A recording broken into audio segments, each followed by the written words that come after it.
Hi, everybody. It's episode 432 of PodQuest. Hey. Tuesday, November 22nd, 2022. I am Chris. With me is Droo. Hello. And Walnut. Hi, I'm here. Hey, it's almost Thanksgiving. It is American Thanksgiving. What are you guys thankful for? Rich, it's work, right? Nothing, actually. I can't think of anything I'm thankful for. Damn, I'm that's 100% depressing. honest. Yeah, I was about to say the same thing. Drew's supposed to be the Debbie Downer here. Come on, man. No, I've been thinking about it, because sometimes on occasion my mom actually tries to do that. Let's go around the table and talk about what we're thankful for. And I don't have anything. It's alright. You're probably not invited to Thanksgiving anyway. Oh! Look, there's, so, I gotta whisper this, so I'm gonna get closer to the mic. But there's apparently a birthday party that I have not been told about on Sunday to celebrate my sister's birthday. So, Are they having it at your house? No. They No one's told. The only one who's told me about it is the person who's not supposed to know. Which so I assume is your sister. Yes. Why So does she know about her own surprise party? Because no one knows how to keep a secret. Is she turning 30 or something? No, she's fucking 32. Okay. It's not even a fancy birthday. But Yeah. That is no reason to throw a surprise party. who knows what's gonna happen? I mean, here. it's more surprising if it's not a, big number, you know? I mean, that's fair. True. But, who has birthday parties for 32 anyway? You're not wrong. True. After 12, you don't need birthday parties anymore. I mean, I would counter-argue it. Have birthday parties, celebrate birthday parties, but I don't know. Don't not celebrate. Hey, look, at least you will have a Sunday by yourself to play games. Yeah, we'll see. Because, look, if nobody told you, then there's no expectation for you to go. Yeah. That's where I'm at right now. Yeah. That's 100% where I'm at right now. Yeah, and if you don't go and your house is empty and you get to just, play Pokemon and, I don't know, sit around in your underwear. There we go. Whoops, you had a good day. Oh, yeah. I mean, yeah, maybe. We'll see. We'll see what happens, trust me. It's gonna be stupid, I know that much. We will check in with you next week. Yeah.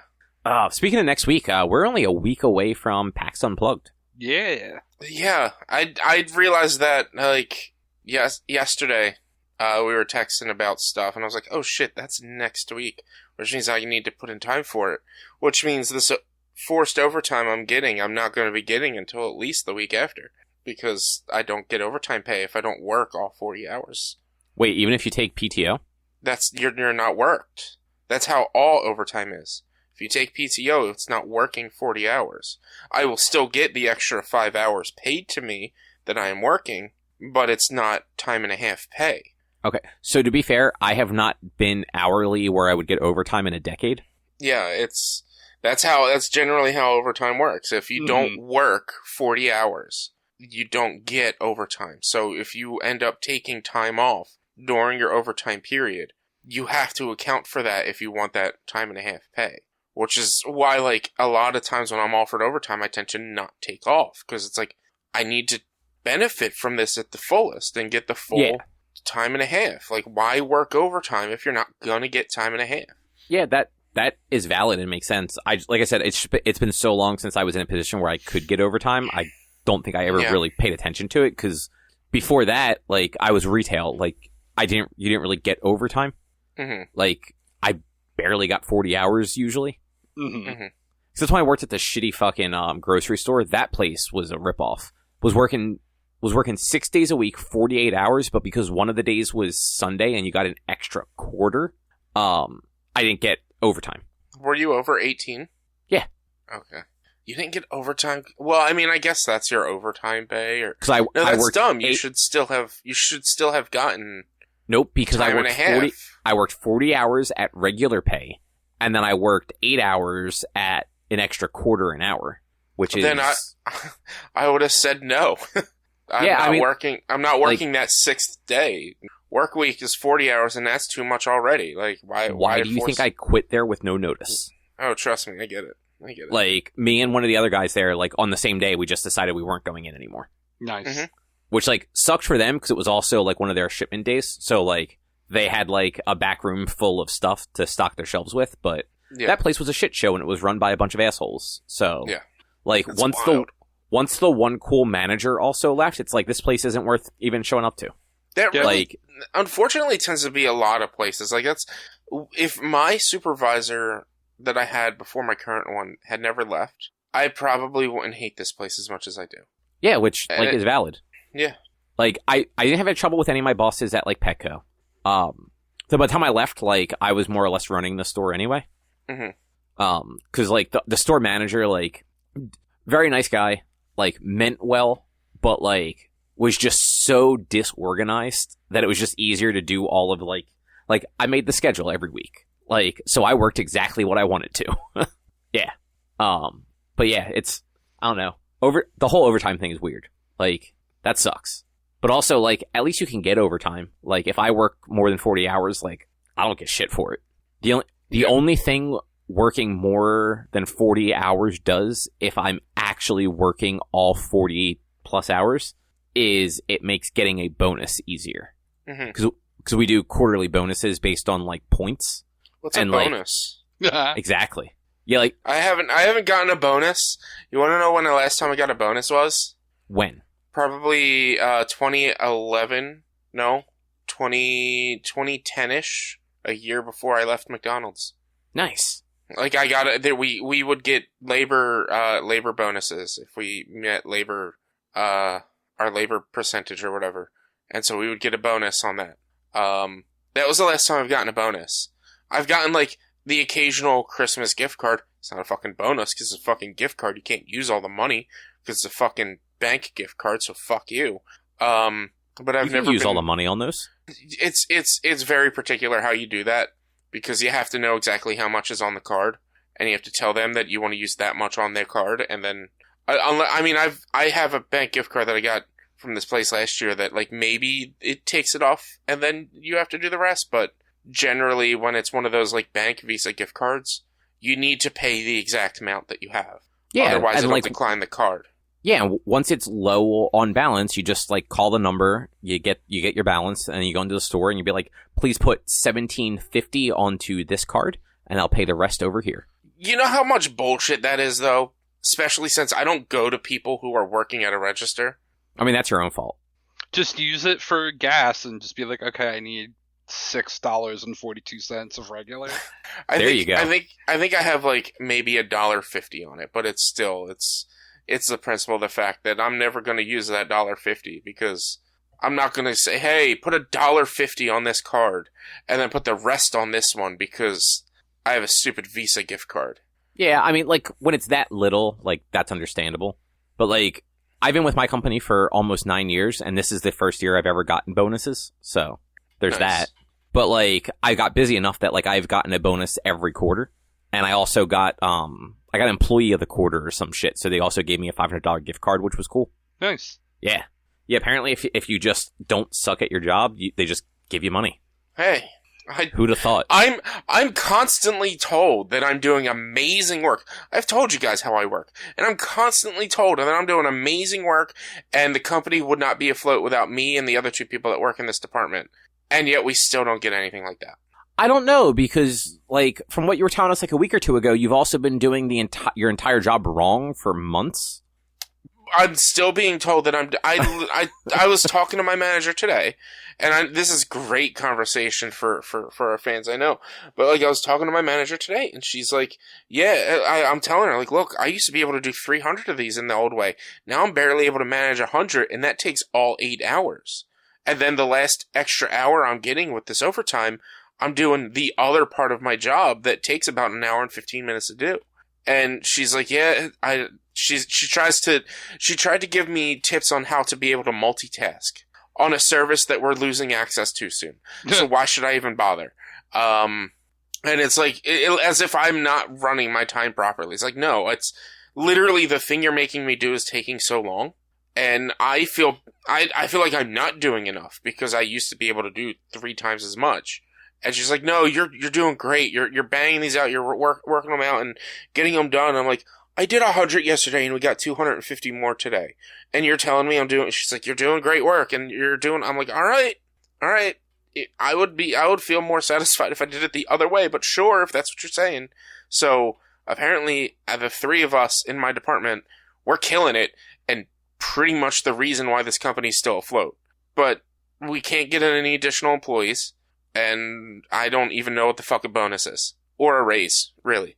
Well, I mean, if you were better at multitasking, apparently, maybe you would get a raise and a bonus. You know, if I multitasked better for the hour that I'm doing things on the system where I could maybe properly multitask, then yeah, I'd get maybe an additional 5 of these orders done, and that would really save the company with 3,000 that I have to do.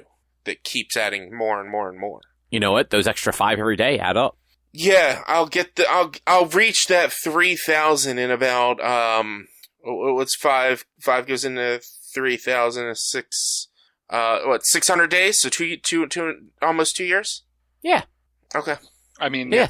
Over 2 years because you're not working 365 days a year. True, you're only let's see, 52 times 5. He's also, but keep in mind, he is working overtime every day. Well, no, that actually, well, yeah, so it would be 105 that I'd be doing each day instead of 100. And so, yeah, it would probably still be about 2 years. So, yeah, in 2 years, as long as no one decides to pay off their loan early, I'll have been able to complete this task to where the company doesn't lose billions of dollars. Literally billions of dollars is on the line if this job doesn't get done properly and fast enough. So sounds like you need to get good. Yeah. But what's on the agenda? On the agenda, Cobb went to Anime NYC. Then all three of us should have watched Young Frankenstein. And then, Drew, you got to hang out with Beetlejuice. And then we all, I believe, played Pokémon Scarlet and Violet. And potentially I'll talk to you guys about the ending of Plague Tale. If not, we'll talk about it next week. Oh, yeah, Drew. FYI, I threw the Beetlejuice thing on here because I know you went to see that over the weekend. Yeah. I meant to tell you earlier and totally forgot about it. I saw the list. Okay, I didn't know if you'd actually looked at the outline or not. Yeah, I popped in as we were getting set up here.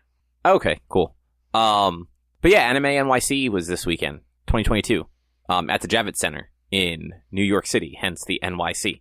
Oh, that's what it meant. Yeah. I thought it was Newark, York Convention Center. The Newark Convention Center in Jersey that connects to the train that goes up to... No, no. Are you sure? There are so many different things you probably could have done with that, but you wait till the last minute to come up with a joke, and it just didn't work. I didn't think this. Look, I'm just improv-ing here, okay? I don't know anything else that has the initials NYC. So you could have just made up something. I did. The Newark York Convention Center. You could have made up something good. Yeah, exactly. Look, I was pressed for time, okay? Well, maybe if you would have learned how to multitask. I'm trying here. But yeah, so, Rich, you know all of, like, the bad stuff about New York Comic Con? Like, that it was overcrowded, that there was nowhere to stand or sit. There was literally nowhere to stand at times. Absolutely. Yeah, food options being mediocre at best.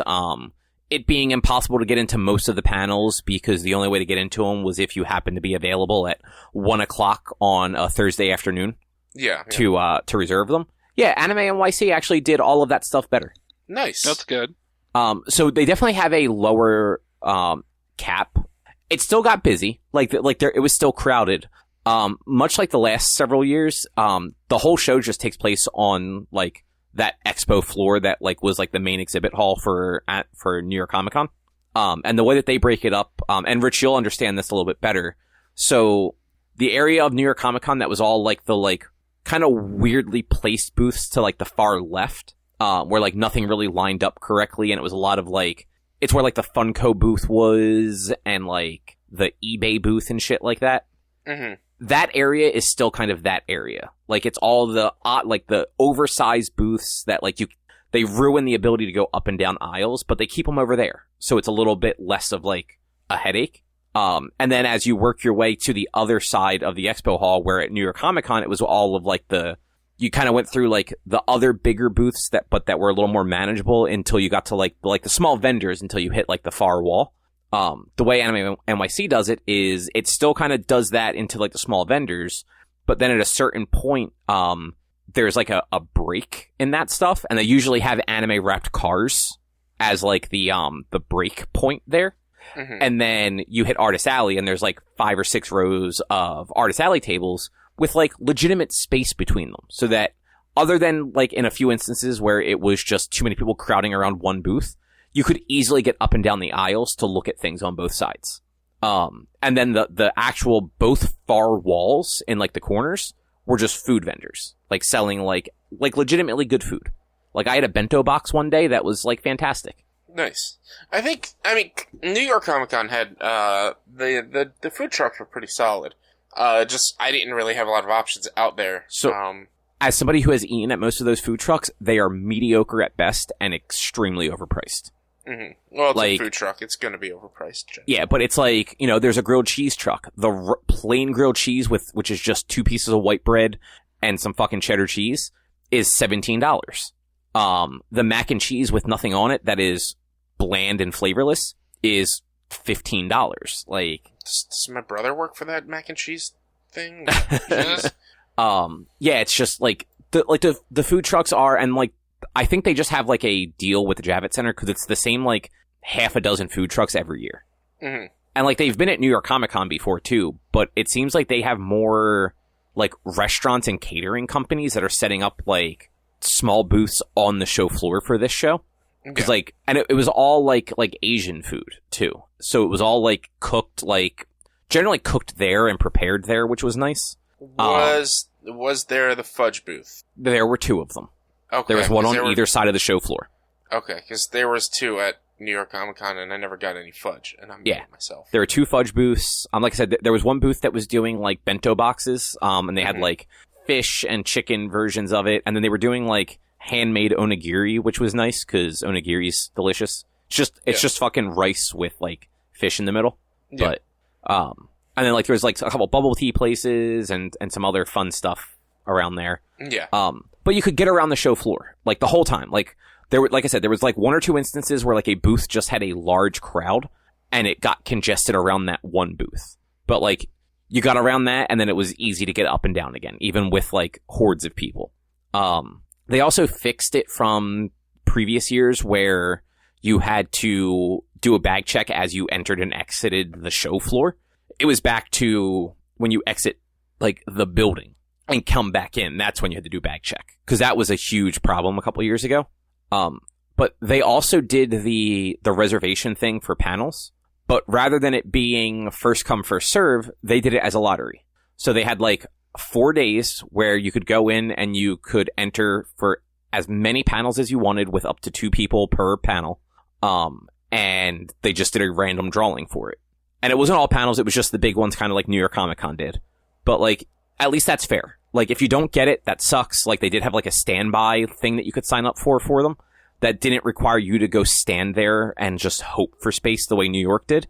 You literally, like, on their site, you entered your name and they would send you an email if it looked like there was going to be room for the panel. Mm-hmm. Because they were sending out barcodes, like QR codes, if you won one of the lotteries, and they were scanning your barcode. So like they were loading the rooms in between 30 and 15 minutes prior to the start of the panels. So it was just like, it was nice. Like that was super convenient, and I got a bunch of the reservations, but all the panels I wanted to see ended up being all at like the end of the night. And like, I wasn't sticking around till 7 o'clock to sit in an hour-long panel to then have like 2.5 hours to get home. Yeah. So I unfortunately didn't get to go to them, but it was cool that like they made it accessible for people that couldn't just like queue at 1 o'clock on a weekday and hope that they queued fast enough. Mm-hmm. Other than that though, like it was like average convention. I feel like, and I don't know if maybe Otakon and Katsucon were just the exceptions, but like the one thing I find weird is this one doesn't do any screenings really. Like, yeah, like Katsucon and Otakon, they always had like those rooms that all they did the whole time was show like a handful of episodes of like a bunch of different things. And like this convention is literally sponsored by Crunchyroll. It probably has a lot to do with like how it's ran and who runs it, and less to do about like what kind of a convention it is. Like first of all, the Javits Center, where would they do that stuff in? Like, it's so crowded, that Javits Center, they might not be able to have viewing rooms, but also, like, Otakon and Katsucon, at least when they were started as fan expos, whereas New York Comic Con, or New York Anime Fest, which was originally a part of New York Comic Con. No. Those are two different things. I know what you're thinking of. There used to be the New York Comic Con and Anime Fest. Anime NYC, not related to that at all. Oh my god. Well, still, like, that's probably more ran by, like, a bigger corporation and less a fan-run thing. So, as far as I know, it is, like, very fan-run, but it is sponsored by Crunchyroll. So, like, Crunchyroll does put money into it to, like, get the show to happen. But, like, the Javits Center has rooms they could do it in, considering, like, they don't have all of their rooms full with panels. And they do some screenings. Like, they did a screening of, either the first episode or, like, the first part of some, like, upcoming things.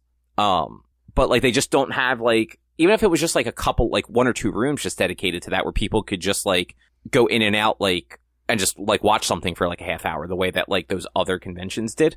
I just feel like that's one of the things that's missing. But otherwise, like, they have a ton of cool stuff to look at.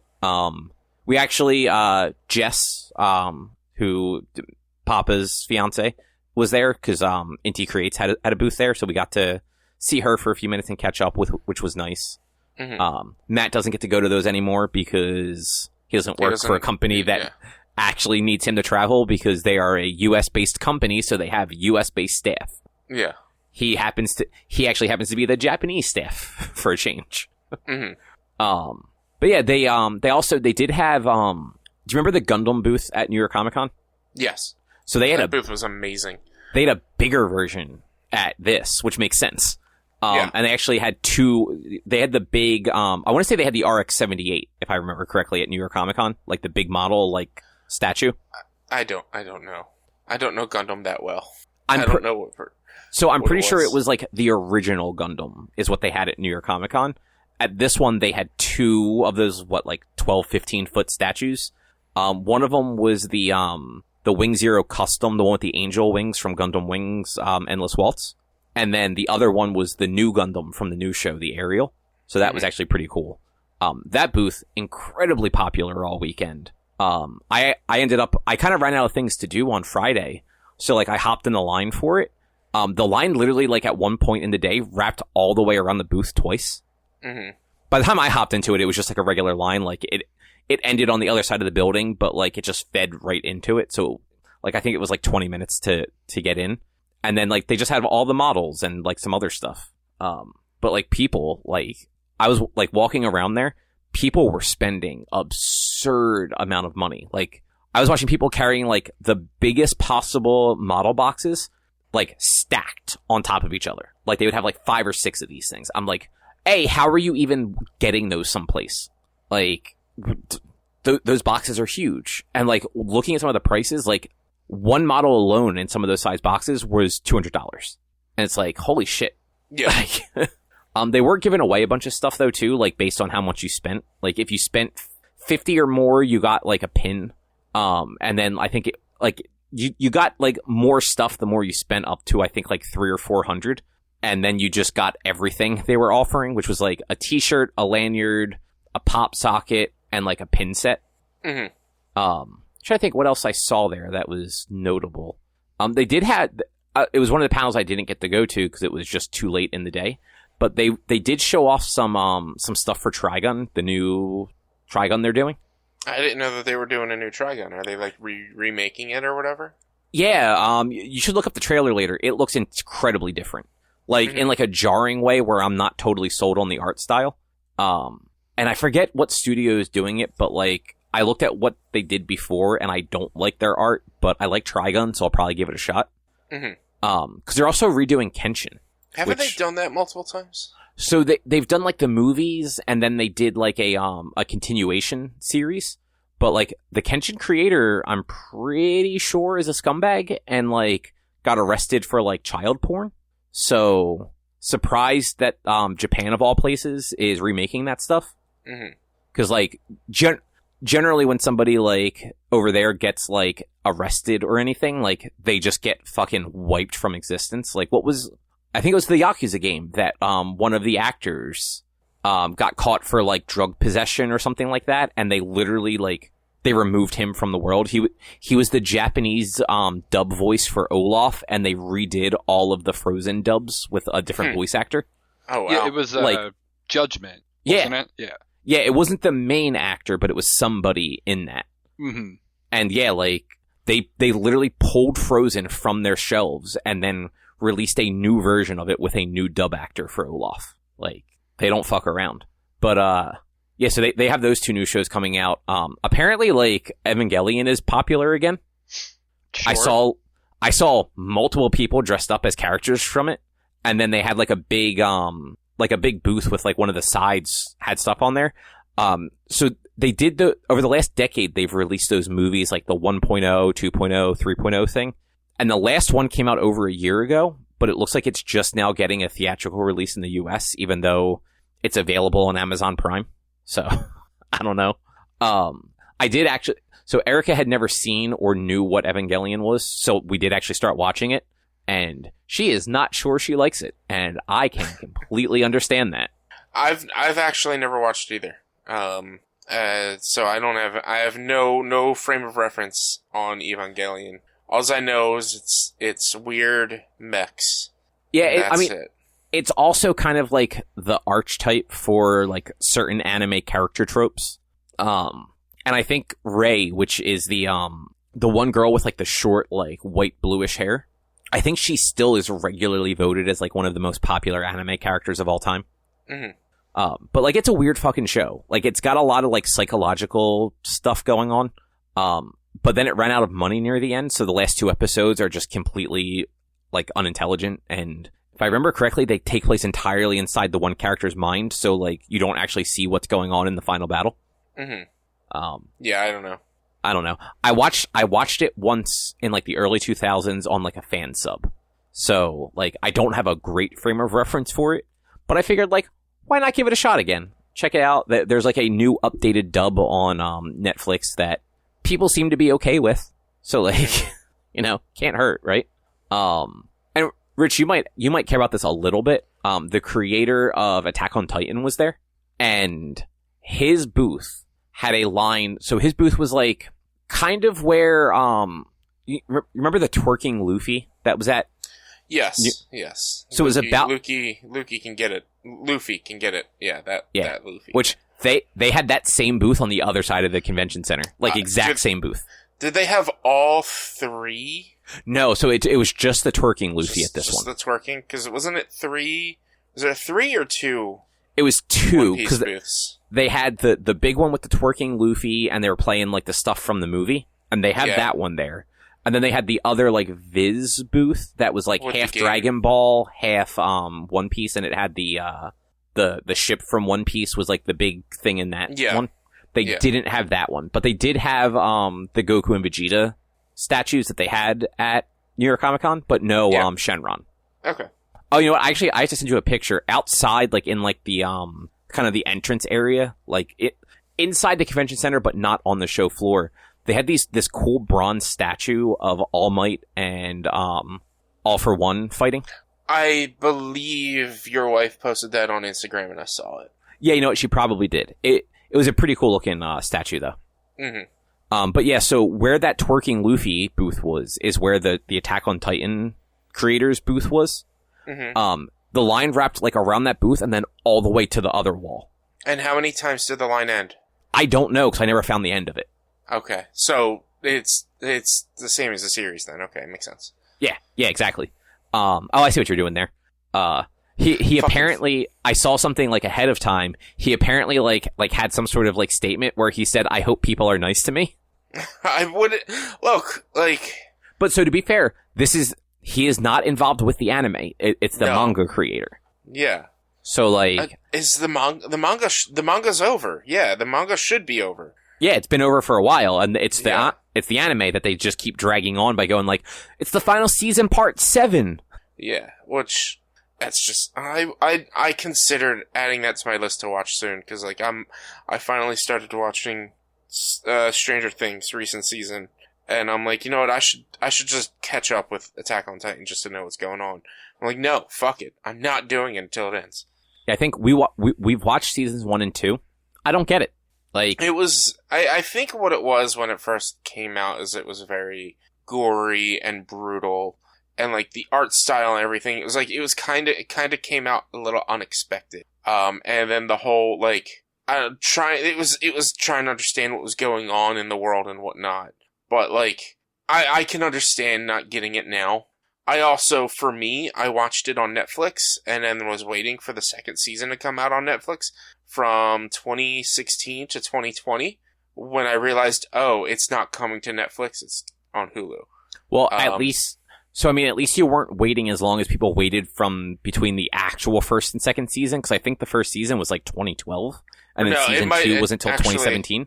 Actually, it might have been 2012. Like, I think, damn, I watched it like maybe a year or two after it first came out.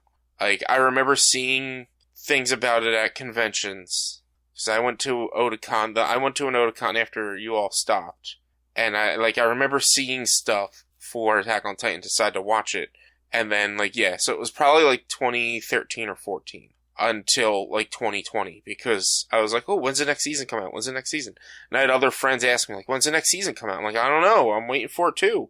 And it turns out Netflix just didn't get the rights for season 2 or 3. Which seems accurate. Yeah, it looks like, so season 1 came out in 2013, and then season 2 didn't come out till 2017, so there was quite a gap there. Yeah. But yeah, after watching 2 seasons of it, like, I don't think any of the characters are interesting. I think the world is interesting. Like, it's got that going for it. I don't think the the Titan designs are cool. I think the actual character designs are, like, off-putting, and I don't like them. And just, like, generally, like, I want to watch more just because I want to try and understand why people love it so much, and every time I say it to somebody, like, other than you, but like anyone I've talked to, I'm just like, yeah, this is like mediocre at best. They're like, oh no, it gets really good in the next season. I'm like, you said that after the last season. Like, when does it fucking get good? Because I'm trying to remember season 3.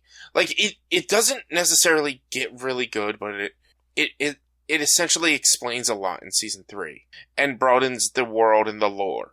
And then season 4, the final season, is supposed to a lot of shit happens in the final season, but like, the final season's 3 seasons long right now, so yeah, like, it's frustrating. But yeah, like, I can totally get not getting into it. I have another friend who I've talked to where like I've even said, like, yeah, I have a buddy talking about you who said this, and he's like, yeah, when I heard they were making an anime out of Attack on Titan, I was like, how? That it's so boring, because like, they read the manga, and like, the manga moves slower than the anime does. Yeah, like, it is hard to wrap my head around why this show is so popular when, like, it's got no likable characters. And, like, people are always like, oh, the animation's great. Like, 1 episode out of 10 has, like, a cool, like, fight scene in it, and then the rest of it's just fucking boring. Yeah, it's just, I can totally understand it. Like, I got pulled in because of the world lore, and then at this point, it's just finishing up the story. Like, I want to finish the story. Yeah, and that's really all it is. Like the world is interesting enough where it's like, okay, well, why can these, like, half a dozen humans become Titans? Like, I'm interested to know what the fuck's going on there, but, like, I don't actually care about any of these characters because they're all just whiny bitches. Yeah, and that's... You find all of that out. Like, all of your questions, or probably most of your questions, are going to be answered in the next season, but also... then you're going to essentially raise more questions from finding out some of this stuff. Yeah, I mean, that's usually how that stuff goes. Yeah. Moving on to the next thing. So we watched Young Frankenstein for book club. We did. Yeah. What did you guys think? That is a Mel Brooks movie if there ever was one. Yes, it is. God, it was so horny, man. I mean, have you never seen a Mel Brooks movie before? I think that's the reason you chose Young Frankenstein is because I've never seen a Mel Brooks movie. No, I mean, that I was being sarcastic. Yeah. But like, it's like 1970s horny, which makes it just funny. Yeah, like, cause the way, like, I thought about it, like, this was before this was when, like, even having a kiss on screen was, like, scandalous a little bit. So, like... No, we were past that. Like, this is past, But, like, they also mocked that at the very beginning. Like, that's what I felt like he was doing, was mocking that whole, like, oh, we can't kiss, we can't touch. Oh, yeah. Like, this was when, like, that time was, like, kind of rolling over. And so they were mocking it. And it's like, that's how, that was the writing. And, like, it's for someone who has never seen a movie like this before, or one of these movies, or any of Mel Brooks' movies, personally, and it's also someone who's not a big fan of old stuff, this is probably not the best movie to put a Mel Brooks fan into, to put somebody onto Mel Brooks movies. Well, you also keep in mind, he has not made a movie, like, from scratch himself, I think, in over 20 years. I know, but, like... Maybe 30? Wasn't Spaceballs a Mel Brooks movie? Yeah, yes. But that was 10 years after this. Okay, that's... Honestly, I would... Because I think that might be a little bit of a better movie to have introduce somebody to Mel Brooks. Well, I mean, it also depends what you like. Like... That Eric too. Like, I've never really cared about literature or Frankenstein and whatnot, so, like... This story, this tale Frankenstein. Is not really... At one point, he admits it's Frankenstein. No, I know, but like, I never really I never really cared about this stuff. Like, I'm more into sci-fi. So, if you were to come to me with Spaceballs, I'd be like, all right, Spaceballs, great. Well, Spaceballs wasn't streaming on anything for free, so I have a DVD of Spaceballs. But you've never watched it. No, I've never watched it. They gave it to me as like kind of a joke gift for Christmas one year because they also knew I've never seen it before. So they gave it to me, and I've just never gotten around to watching it. You should watch it. It's pretty good. Yeah, but the last movie that Mel Brooks was a creative on was the 2005 Producers, which was a remake of his 1967 movie, The Producers. I've seen the 2005 Producers. I didn't realize that was Mel Brooks. So I don't know if he wrote it, but it says he was the screenplay writer and he was a producer. He did not direct it, whereas he wrote and directed the original Producers, Blazing Saddles, Young Frankenstein, History of the World Part 1, Spaceballs, a bunch of other stuff, Robin Hood Men in Tights, Dracula Dead and Loving It. Mm-hmm. And, like, don't get me wrong, I don't think this is a bad movie. It's just, it wasn't necessarily my cup of tea. There were a few times that I left, but I don't know if I really agree with how much it might, if it aged well at all or not. It got to a point where, like, I watched this during my lunch break and then continued watching it after my lunch break. And it did get to a point where I was like, I kind of don't really need to watch this. I can just listen to it. Because it's not very physical. It's not very, like, on-screen comedy. It is a lot more dialogue-heavy film that, like, I could work and treat it as a podcast, essentially. Yeah, and, like, other than, like, a handful of things that, like, the on-screen stuff matters, like, when Igor is going to get the brain, mm-hmm. like, if you're not watching that scene, you don't realize that the brain he picked up says abnormal. Yeah. Which you then don't get the joke when he tells Frankenstein that the brain belongs to Abby Normal. Yeah. Yeah, and it's like, after they got to that point and I kept watching, I was like, alright, there might be bit jokes that I might miss if I'm not watching, but I think I got the full experience of it, even not paying 100% attention while doing some work Yeah, like, Mel Brooks movies are definitely, like, they're generally funny because of the goofy stuff and because of the writing. Yeah. Yeah, and it totally felt like they treated this like a cartoon, because, like, the abnormal brain, like, bit, that is something I expected to be in a late 80s, early 90s cartoon for kids. Like, and it's they just did it in the like, 70s. And they did this in the 70s, because it's like they just straight up were like, we're going to tell our audience exactly what's going on, because we want to treat them as dumb as possible so that they totally understand and don't have to think about what they're laughing at. They just have to laugh. I mean, that's how comedies of the day kind of did it. Yeah. But so apparently he actually, Mel Brooks, on the 40th anniversary of the movie, said that he considers it his finest film as a writer-director, just not his funniest. Mm-hmm. Yeah, I can see that. It definitely wasn't his funniest, and I've only seen 2 things of his. It was a fine film. Like, it was a good film. It's just not necessarily something I would really ever think to sit down and watch again. And, like, frankly, you saw the inferior version of The Producers. I love The Producers. You should watch the original. Is it available anywhere? Probably. But it is almost word for word the same movie, but it just hits a little differently because it's based, it happened in the 60s. So, like, Will Ferrell's character is, like, a Nazi, but not, like, a real Nazi. And I'm pretty sure... You see, it doesn't have Nathan Lane and Matthew Broderick, though. No, but it's got fucking Zero Mostel and Gene Wilder. But Nathan Lane and Matthew Broderick. Gene Wilder. Nathan Lane. Gene Wilder's funnier than Nathan Lane. Yeah. It's not. Don't get me wrong. I adore Nathan Lane. I think he is amazing in things. He is one of the best side characters in that show, Only Murders in the Building, and anytime he was on Modern Family was fantastic. And I mean Timon, right? Mm-hmm. But like Gene Wilder. Look, I only have 2 experiences with Gene Wilder. Man, I don't watch old films. You should. I mean, but like Gene Wilder and Willy Wonka is better than anything Nathan Lane's ever done. False. No, not. Yeah, you know, that's a tough one.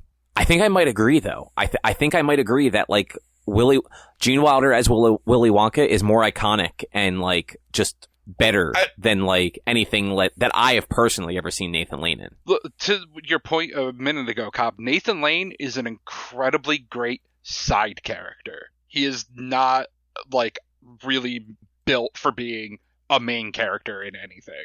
That's true. I don't know that I've really ever seen him as like the main character other than the 2005 producers. Right. Like all the things he's great in, like he's the smaller bit role.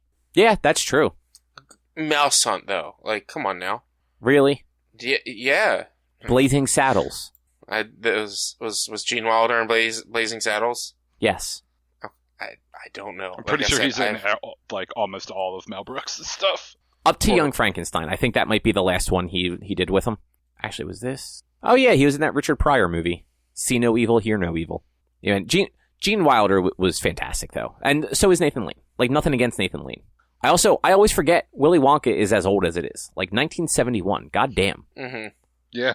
But Drew, what did you think of Young Frankenstein? Because I don't think you'd ever seen it before either, right? No, I had not. Honestly, I kind of agree with a lot of what Richie said. Like, I found myself kind of getting distracted and not always watching it, but listening to it, especially like the last half of it.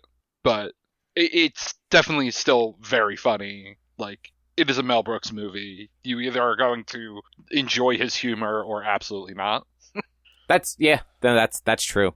It's got quite a cast too. If like you actually like look at some of the people in it, like I mean Gene Wilder and the monster is Peter Boyle, who was the dad from Everybody Loves Raymond. Oh, okay. I can see that, yeah. And then Cloris Leachman was like the lady that Frau something or other. Mm-hmm. She was like the lady that lived in the castle, like the caretaker. That was apparently like Victor Frankenstein's girlfriend or something like that. Yeah. And then the guy who was I'm trying to find him on the list of characters here. Like the police constable guy, Inspector Kemp. Kenneth Mars is like one of those guys whose voice you're definitely going to know. He was the voice of Littlefoot's grandfather in The Land Before Time. Okay. Up to 2008. And then he was also the voice of King Triton in The Little Mermaid and its sequel. Oh, wow. And then, did you guys ever watch Malcolm in the Middle? Yes. Yeah. Do you by chance remember the season where the oldest brother worked and lived on that like dude ranch farm after he ran away from military school? No. Rich, ring any bells? I'm sorry, what was that? What'd you say? Do you remember the season of Malcolm in the Middle where the oldest brother, after he left the military school, worked on like that like dude ranch for like a season or two? Yes, I do. So the police guy was the owner of that dude ranch. Okay. And then just a bunch of other people, like Gene Hackman was in this fucking movie. Was he? Yeah, he was the blind guy. Oh, right. I didn't realize that was him. Yeah, exactly. Because I mean, like, you probably remember Gene Hackman looking like a very specific way just because that's Gene Hackman, but like you also know him from like the 80s and 90s more so than the early to mid 70s. Yeah. So yeah, just lot of names of people that like aren't necessarily still out there making movies, or in some cases may no longer be alive. Mm-hmm. But yeah, Young Frankenstein is one of my favorite Mel Brooks movies. I think it's just one of those, like, I saw it when I was much younger, so it just kind of, like, stuck with me more. I think Spaceballs is actually my favorite, but I like sci-fi more than, like, the old school monster movies. Yeah. But, like, a lot of his other ones, like, Rich, you might actually enjoy, like, Robin Hood Men in Tights. I have been shamed by a lot of people because I've never seen that. And not, like, legitimately shamed. But, like, yeah, I've been told by a lot of people that is an amazing movie and you have to see it and blah, blah, blah. And it's like, very funny. Yeah, I have not seen it in a very long time, but, like, it was at least in the last, like, 10 to 15 years was the last time I saw it. And, like, at that point, it still held up pretty well. Mm-hmm. So, like, you know. Oh, shit. I just realized Gene Wilder apparently has writing credit on Young Frankenstein with Mel Brooks. Doesn't surprise me. Yeah. Yeah, but when was Robin Hood Men in Tights? So it was 93. And, like, it had Kerry Ellis, or however you say his last name. I've never actually heard somebody say his name out loud. The Dread Pirate Roberts. Mm-hmm. Dave Chappelle is in it. Like, way before Dave Chappelle was, like, Dave Chappelle. Uh-huh.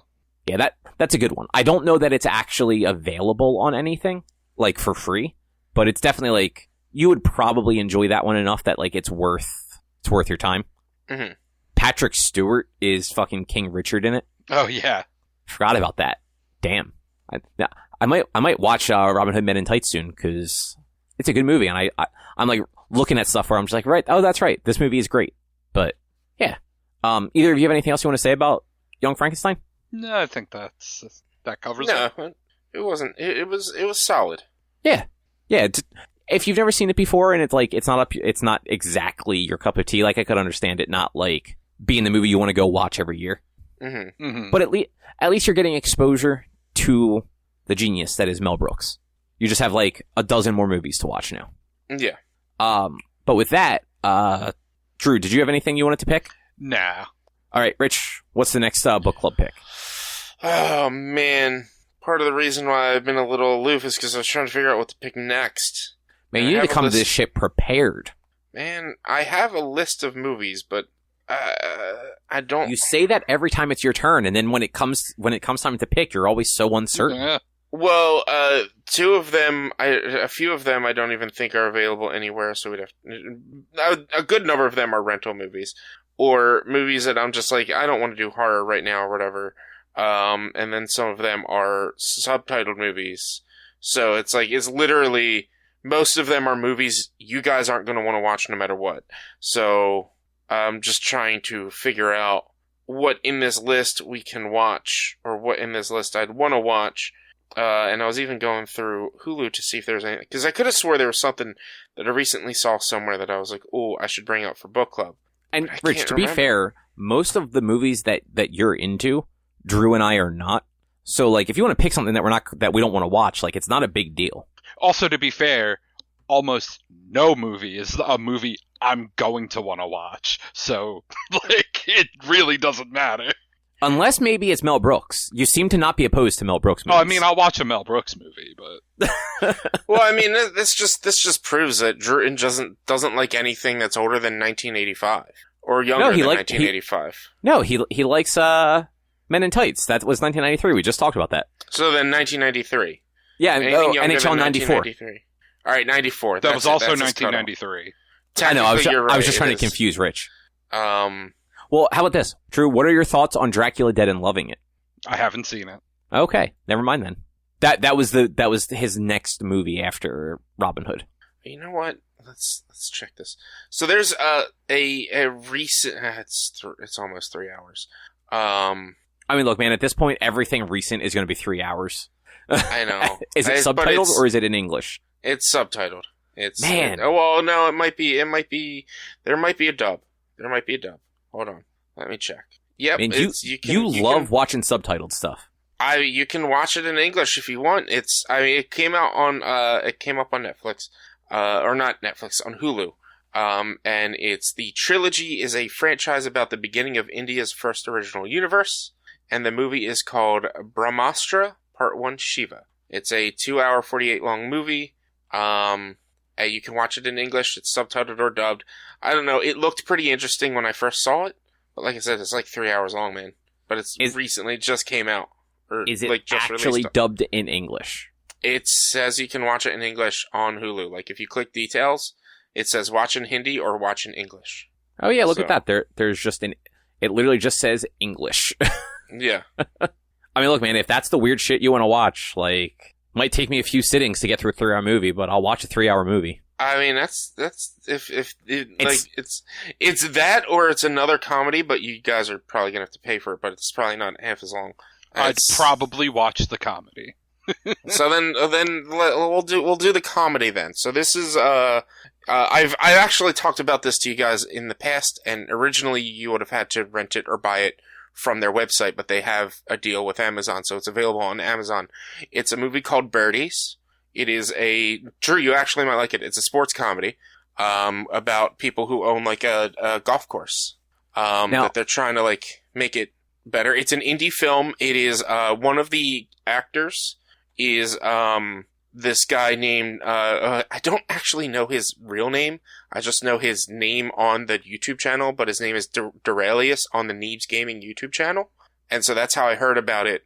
This is all indie, filmed, I believe, in South Carolina or North Carolina or one of the Carolinas. And it's something I've been wanting to watch and never got around to. And I brought it up to you guys a while back. I do remember this, and like the only way to watch it was basically on a website.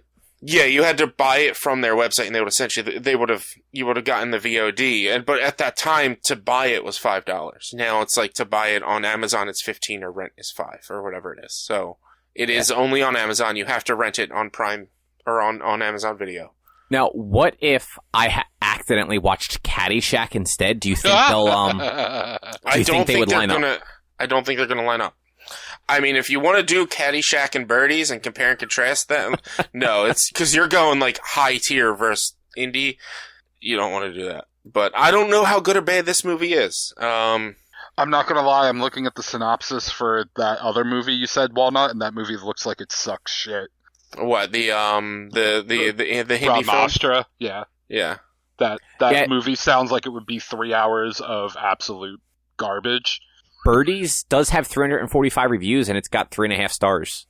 Yeah, it's that's not awful. It's solid reviews, And like honestly, it's a shame. I know a while ago you had pitched that RRRR movie, and like apparently that's a very good movie, but it's like it's over 3 hours, right? It's also 3 hours long, yes. And like it's not dubbed, and I don't think I could watch a 3-hour like subtitled movie. Boy, India really likes their incredibly long movies. Yeah, well, you have to remember that a lot of these movies also have like 15-minute like song and dance numbers like spread throughout them. So, I mean, not all of them, but some of them. The wild thing about like India films, Indian, I don't know if it's going to be like Hindu. If it's in Hindu, it's India. Indian films there are no animals in the film. Oh, any animal you see in an Indian film is CG because they have weird laws they have animal rights laws to not have animals in movies. Huh. It is illegal to have an animal in a movie. Okay, then. Yeah. So, and that's some of the like wild stuff that you might see in those. Like their budget, the animal might not necessarily look that great, but they also have a high budget to make the animals look as good as possible, or just not have animals in there. And I know RRR has a bunch of horses and some tigers, not lions. Has some tigers and stuff. Do they have bears also? No, I don't think there's bears in India. Don't think there's bears in India. But yeah, so Birdies, it's on Amazon. High def rental is only $4. So you can easily rent it and watch it. It's an indie film. Nate Panning is the guy from... There are 4 species of bears in India. Are there really? Yes. I think it's Nate Panning is who the Asiatic black, sloth, sun, and Himalayan brown bear. Birdies is also free on Tubi. What the fuck is Tubi? It's a viewing app. Like you can, there's a lot of stuff on Tubi. Like it's kind of like a TV app too, isn't it? I'm not 100% sure, but it also looks like it's free on Plex. Apparently, Plex just has built-in like streaming. Oh, and you don't even need to sign into Tubi to watch it. I just went to it and it just loaded up an embedded player with the hour and 45-minute long movie. Yeah. So you don't even have to pay the money for it. That's what we'll do. You know what? Let's do this and Happy Gilmore, right? Happy Gilmore was the golf one? No. Yes, it was, but... Yeah, we'll just do But birdies. if we're watching another golf movie, we're watching Caddyshack. Like, though, don't get me wrong. Happy Gilmore, funny movie. Caddyshack, funnier movie. Mm-hmm. But yeah, it is the character who, or the actor Nate Panning is the one that I know from the YouTube channel. He's Duralius from Neeps Gaming. Okay, then. So yeah, in 2 weeks on December 8th, we're going to be talking about birdies. And, for now, Drew, how was Beetlejuice the Musical? I liked it better than the movie. Really? Not even close, honestly. I don't think I've ever seen the movie straight through. Wow. I've seen bits and pieces here and there, but I don't think I've ever actually seen the whole thing at once or entirely with bits and pieces. But I know I've seen a lot of it. I know I've seen the ending a few times too. I mean, the movie really good.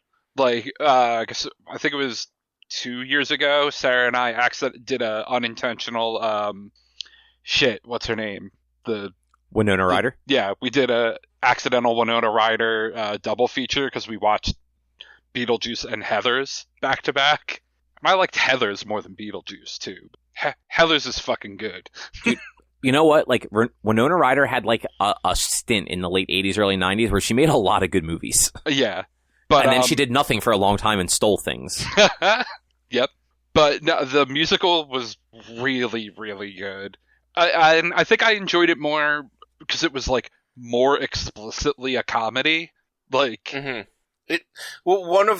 I've listened to the soundtrack of the Beetlejuice musical, mm-hmm. and isn't their first song this is a comedy about death?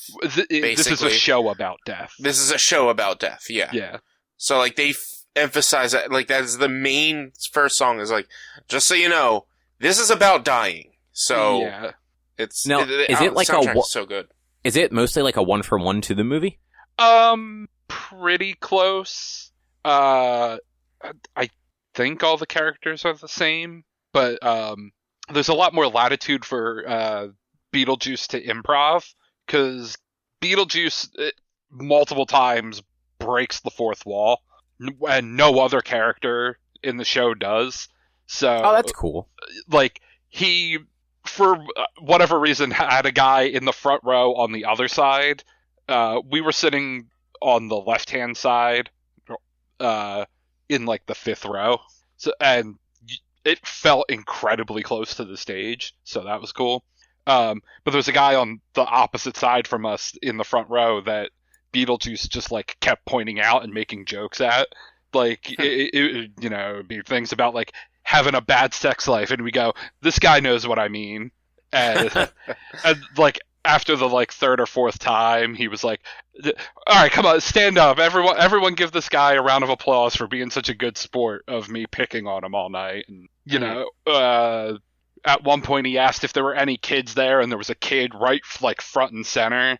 And he was like, okay, it's time for a puppet show, and starts talking to the handbook for the recently deceased, and then throws the book into the fire. Mm-hmm. And actually, very early on, when the couple that owns the house dies, they fall through the floor. There's a a trapdoor sort of thing. Yeah, well, it's an elevated spot that raises and lowers okay throughout the show, and so blanket or whatever got put down there, and then they stomp on it and fall through. Then Beetlejuice comes back out, and he's calls for the book, and it drops from the ceiling. And it hits the floor, or it's supposed to hit the floor, and then he picks it up. When it dropped, it hit the floor and then bounced into the hole, and it was oh shit, there went the prop. But in the one cabinet of drawers on the far end of the stage, they keep a spare book. So he had to acknowledge the fact that mistake happened, and he was oh well, this is why we keep a spare. Which is actually, I feel that's even funnier. Yeah, and you could tell it was 100% unintentional, because then he goes, gets the book out of the drawer, walks back to the middle of the stage in front of the hole, and drops the book on the floor, and then picks it back up, and then continues on. Mm-hmm. But the songs were good, the set were really cool. The costumes were really fun. Like, I don't know, it was a really good time. Is it the original cast still? Or... It is still Alex Brightman, the original Beetlejuice. I don't know if the entire cast is the original cast or not, but it was still Alex Brightman, which is part of the reason why we were like, okay, let's go see it, because it ends in February, I think. Mm-hmm. And he's still there, so we were like, okay, we're gonna go do this. Yeah, a voice like his, like no one else can do Beetlejuice. So like, you got, if you're gonna see it, you got to see it with him as Beetlejuice. Yeah, and he like actually has like a medical condition that lets him be able to do that voice. Yeah, 8 performances a week. Oh wow, really?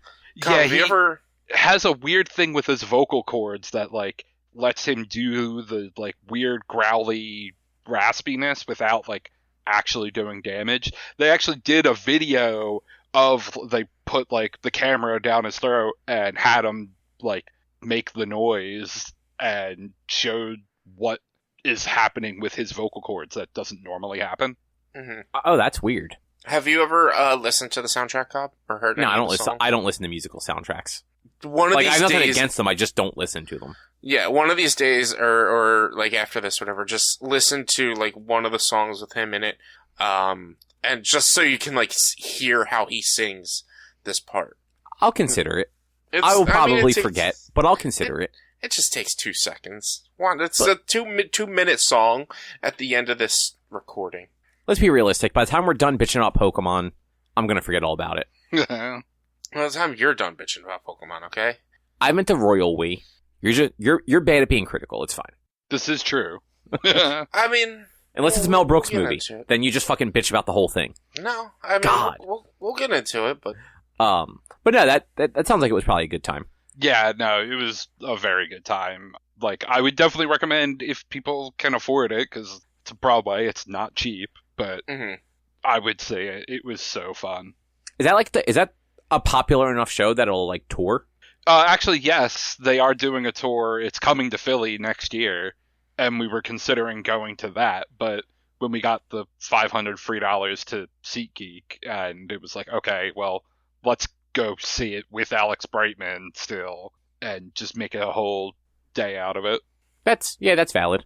Yeah, like Broadway stuff, super expensive, but yeah, if you don't have to pay for it out of pocket, why the fuck not? Yeah. But I guess if you don't have anything else to say about that, do you want to move on to Pokemon? We can do that. All right. So Pokemon Scarlet and Violet came out. What was that? Last Friday? Yep. Yes, on Friday. Yes. Rich, you have definitely put the most time into it.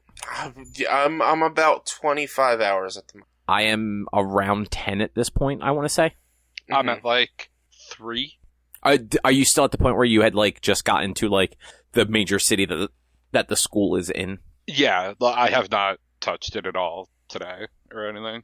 Yeah, that's fair. And like you were not home on Saturday, so it's not like you were playing it then. Nope, and we didn't get home till like 4:30 on Sunday. So, and then I was doing PFL stats all day yesterday. Of course you were. So Rich, at 20 hours, where does that actually put you in the game, like, without, like, spoiling anything? I have, didn't I tell you? Was it you? Yes, but I am asking you for the recording.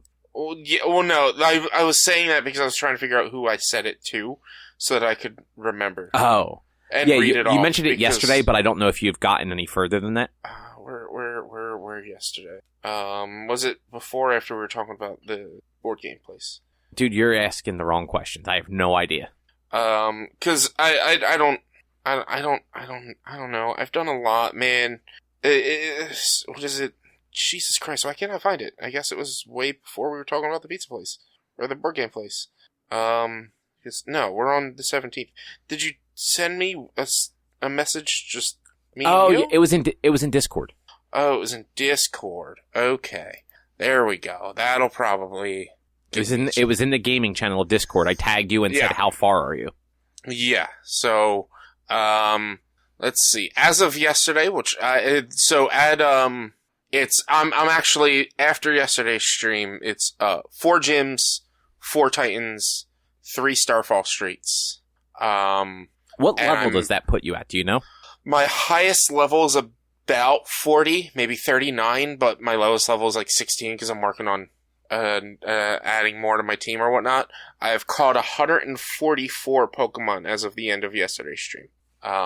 In total. Or my Pokedex has 144 caught. Not necessarily 144 Pokemon in my boxes or anything, but... Yeah, but like including like evolutions and stuff. Yeah. 144 caught. I am about halfway up the map. I'm north of the crater at this point. Okay. And so I'm going into like... There's the lake area and the ice area that's up top north of the map, on the northern part of the map. I have one gym for that line, plus the last gym is going to be the psychic gym because that's like a level 40 or 50 area.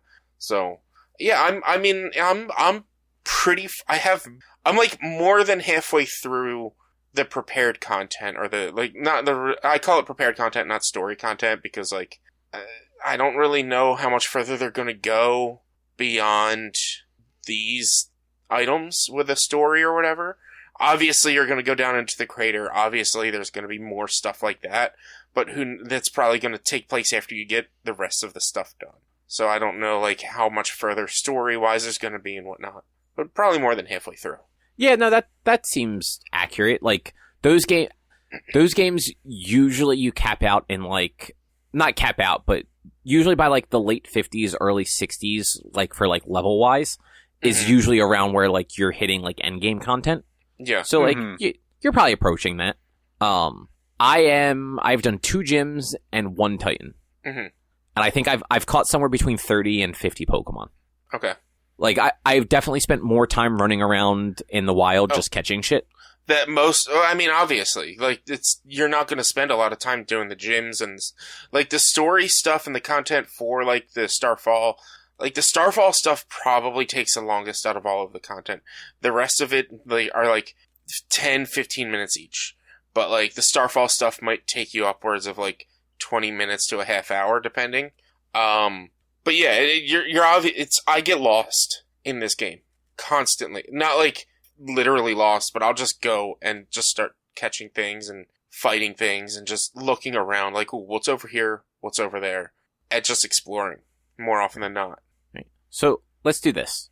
Droo, since you've played the least of it so far, what are your like overall impressions, like the pros and the cons, like that sort of thing? I mean, I don't know. It felt pretty Pokemon-y so far. Like, I guess the, like, no wild encounters or, like, random encounters is fine. Like, because there's more than enough Pokemon around to just be able to keep battling. So many Pokemon on screen sometimes, man. And actually, Richie, I remember you during your first stream mention a thing about, like, being able to aim where you're throwing the Pokeball. You can. It's just kind of not great. It's a little janky. Well, yeah, but then, like, they did, like, one of the first times when you go talk to the people at the Pokemon Center, they'll give you, like, here's a random tip. And one of the things was, like, oh, push the L to, like, target a Pokemon. I'm like, oh, well, fuck. It's you push L, but then, like, you still have to pan the camera. Like, it won't automatically target a Pokemon. And you have to pan the camera. It does not always pick up the Pokemon either, regardless of how close you are to it. Agreed. Like, it definitely needs to be better. But honestly, if the Pokemon's on the ground, just run into the Pokemon. It'll actually take less time to get into a battle if you just run into the Pokemon. Oh, so, yeah, no, for sure. But here's the thing. Targeting definitely helps with tree and whatnot Pokemon. Yeah. But not only that, if you throw if you start a battle by throwing a Pokeball at it, you have a chance of starting the battle with initiative, basically. So if you get 2 turns before the Pokemon gets a turn, assuming you catch it off guard.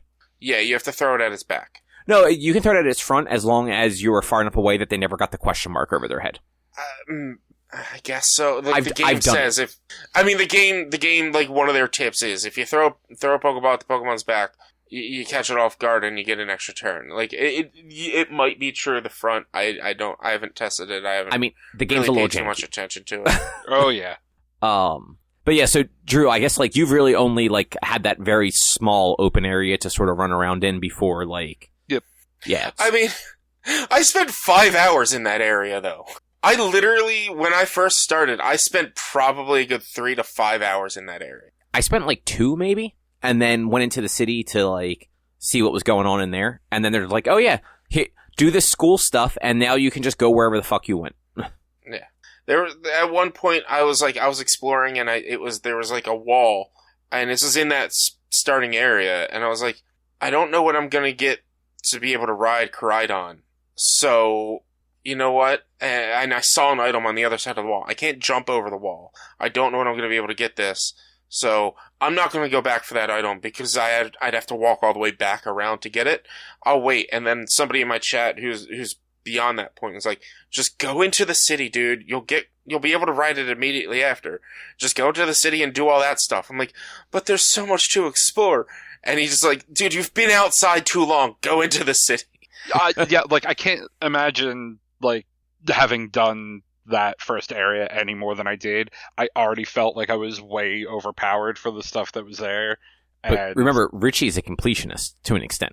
Well, I mean, I want to catch all the Pokemon and like I want to explore everything, and that's what it was like. I was getting lost just exploring. I was like, I would go and then I'd see something else, or I'd see another Pokemon, or I'd see an interesting area, and so I'd just keep going, or like, oh, there's a sparkly item, oh, there's a Pokeball item, oh, there's a shiny, and I just kept going. Yeah, the one other definite positive upgrade is the access to your Pokemon box from anywhere. Did they not have that in Sword and Shield? Not that I remember. You needed to go to a Poke Center. Okay, but I think they did have it in Arceus, right? No. You needed to go talk to somebody. You could still do it while on the field, but you needed to talk to somebody. Right. You had to go to the person, and the person let you... Yeah. Yeah, that's right. For some reason, it felt like a thing that I'd been able to do before, but I think I was just thinking of Arceus, where you could just go talk to the person, like, at one of the camps, and there were enough camps, and traveling around that map wasn't too bad. Yeah. I didn't think to ask this. What versions did you guys get? It sounds like, Rich, you got Scarlet. Droo, which one are you playing? No, I got Violet. I just keep calling my Pokemon Koraidon because... Instead of Miraidon? Yeah, because they're stupid names, and I don't really care about those Pokemon. I mean, Mirai means future. Or, like, roughly translate to future. I hate these legendaries. I 100% hate both Miraidon and Koraidon. I don't care about them. Like, I only got this version because I knew more people were getting Scarlet than Violet. Meanwhile, I think they are fine legendaries because legendaries are always kind of dumb. Yeah. But Droo, which one did you get? I'm playing Scarlet. Okay. So Richie's got Violet, then you and I have Scarlet. Yeah. I literally, I think it's like for every 2 people that got Scarlet, 1 person got Violet. Or well, I think I know at least 4 other people who got Scarlet, and maybe 1 other person who got Violet. So I wanted Violet, but Erica also wanted Violet, so I let her take the Violet copy. Mm-hmm. Yeah, I also bought the double pack, and Sarah's going to play Violet whenever she gets around to it. She didn't care which one, and I was like, I'll play Scarlet then. Yeah, like when I told Erica the colors, she's like, I want Violet. I'm like, okay, fine. Let me just double check. There's nothing like particularly cool that's only available in Violet. Yeah, none of the version exclusives seemed particularly interesting either way for me. Yeah, like that's kind of what I saw too. Like there were a couple where it's like, oh, whatever. Like I would probably not end up using that Pokemon anyway, so it being exclusive to the other game isn't a big deal. But Rich, what are your kind of like pros, cons so far? I'm having an absolute blast playing this game. It's 25 hours in 4 days: Friday, Saturday, Sunday, and Monday. And Monday was only about, what did I get? 4 hours on Monday. So like we're over 20 hours in 3 days. I haven't really apparently there's glitches all over the place. I ran into 1 glitch in total. I guess you could technically say 2, because sometimes when I finish an encounter on a hill, the camera will clip behind my Pokemon and I can see through the world. That doesn't bother me though. It just happens. But like I had 1 glitch that forced me to restart my game, and it wasn't even like a game-breaking glitch. I just had a, what's it called? I had a map icon stuck on my screen. So whenever I would look to like the southwest, there would be that map icon. besides that, I haven't ran into any major issues. I haven't ran into any major glitches. I haven't ran into anything that caused me to like have to stop playing the game at all or anything like that. I've been having a blast. I love a lot of the Pokemon selection. I love. There's a lot of Pokemon in this game that I want to get. I'm super disappointed with the final evolutions of all 3 of the starters. Oh yeah, they're all fucking terrible. I took the cat Sprigatito just because I hated it the least, and because I could name it Tuxedo Mask. I also took the cat because it's final evolution typing. Oh, I was like, that typing? sounds interesting. It's grass fighting, right? No, it's Or grass dark. Grass dark, yeah. Which I think isn't that the same thing that they did with It's the same thing Fire they did Kitten? with it was Fire Dark. Yeah. But that one was the heal Pokemon. This one is the magician Pokemon. So it's so some of its final moves and in its final form are pretty sweet. But like, yeah, I was disappointed with the starters finals. I ran into one Pokemon. I hope they either fix this. I hope this wasn't intentional. I can't remember its base form name, but it's a little spider coming out of its web. Like, its web was built around it, and so it's just like its legs are little yellow legs. It's got like the big white puff thing on top. Yeah. That's the web. Yeah, it's like in the very first area, and then its evolution is this fucking creepy Spidops. It's like a spider robot thing. Yeah. I don't know if this is a glitch or anything with the game. If this was an error. Literally, the base form of that Pokemon, the little spider one, takes twice as much experience to level up than any other Pokemon in the game. Weird. Yeah, because I didn't use any other Pokemon in the game besides that one for my first, 10 hours. Because I was trying to level it up, and everyone would get half the experience, but their bars would go up the same amount. Literally, and they were all, anything that was equal level or close to equal level would get the same amount of experience. And that was so frustrating, because I want to use something else. I haven't used Sprigatito since I got him, because I've been leveling up this guy. I haven't used Fletchender since I got it, because I've been leveling up this guy. And I want them all to be the same level, but they're all the same level because he takes twice as much experience.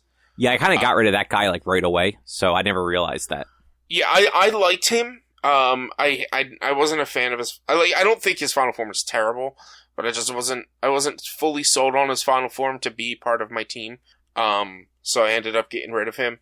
I switched him out with Tadbulb, which is a lightning bolt tadpole, or not a lightning bolt, a light bulb tadpole, who evolves into Bellybolt. Guys, just look up Bellybolt. He's adorable. But yeah, I'm liking it. The one thing Game Freak really needs to get their shit together, because they have a lot of optimization issues. Render or animation distance, number one, first and foremost. Oh yeah, it's bad. If any NPC, and not necessarily Pokemon are generally animated pretty decently, but any NPC or any building or anything in a distance that moves maybe, I would say, away from a 10-foot diameter of you, or 10-foot radius of you, drops in animation render distance. And then go beyond that, it gets worse and worse and worse. So, 100%, I feel like Game Freak really dropped the ball on optimization, as well as I also think the Switch just isn't really as powerful as it needs to be to run this game. No, and that is both on Nintendo and Game Freak. Yeah. Game Freak should, this game was obviously rushed. Game Freak released 2 full-size Pokemon games in less than 12 months. Whereas normally they have a year and a half minimum between games, and it's usually, the mainline game and then, the third game or the remake. So, but in this case, while they didn't do full development on the Diamond and Pearl remake, they were definitely involved in it to some capacity. And then they released Arceus, so that came out last November. Arceus came out in January, and now Scarlet Violet just came out last week. They rushed this game out. It's 1,000% was not ready. And I don't know whether it was Nintendo or Pokemon Company that pushed it, but they let this game out with a lot of just performance issues. Like, Rich, like you were saying, the game itself is actually a lot of fun. Like, there's a lot of good pieces to this game. I don't know. Did you finish Arceus? Or you finished most of Arceus, I think, right? I credits rolled in Arceus. Right. So I think there's a few things that Arceus did that they did better that I wish this game had. They really 100% need to optimize how quick you can change out your lead Pokemon. Because to have to open up your menu to switch out your lead Pokemon when, like, say for instance me, I'm trying to level up Pokemon, so I'm going back and forth and whatnot, and like they need to make it so that I can easily switch out to a different Pokemon, like when I'm out in the overworld, instead of having to open the menu, go to my Pokemon, go to the one I want, press Y, and then close the menu.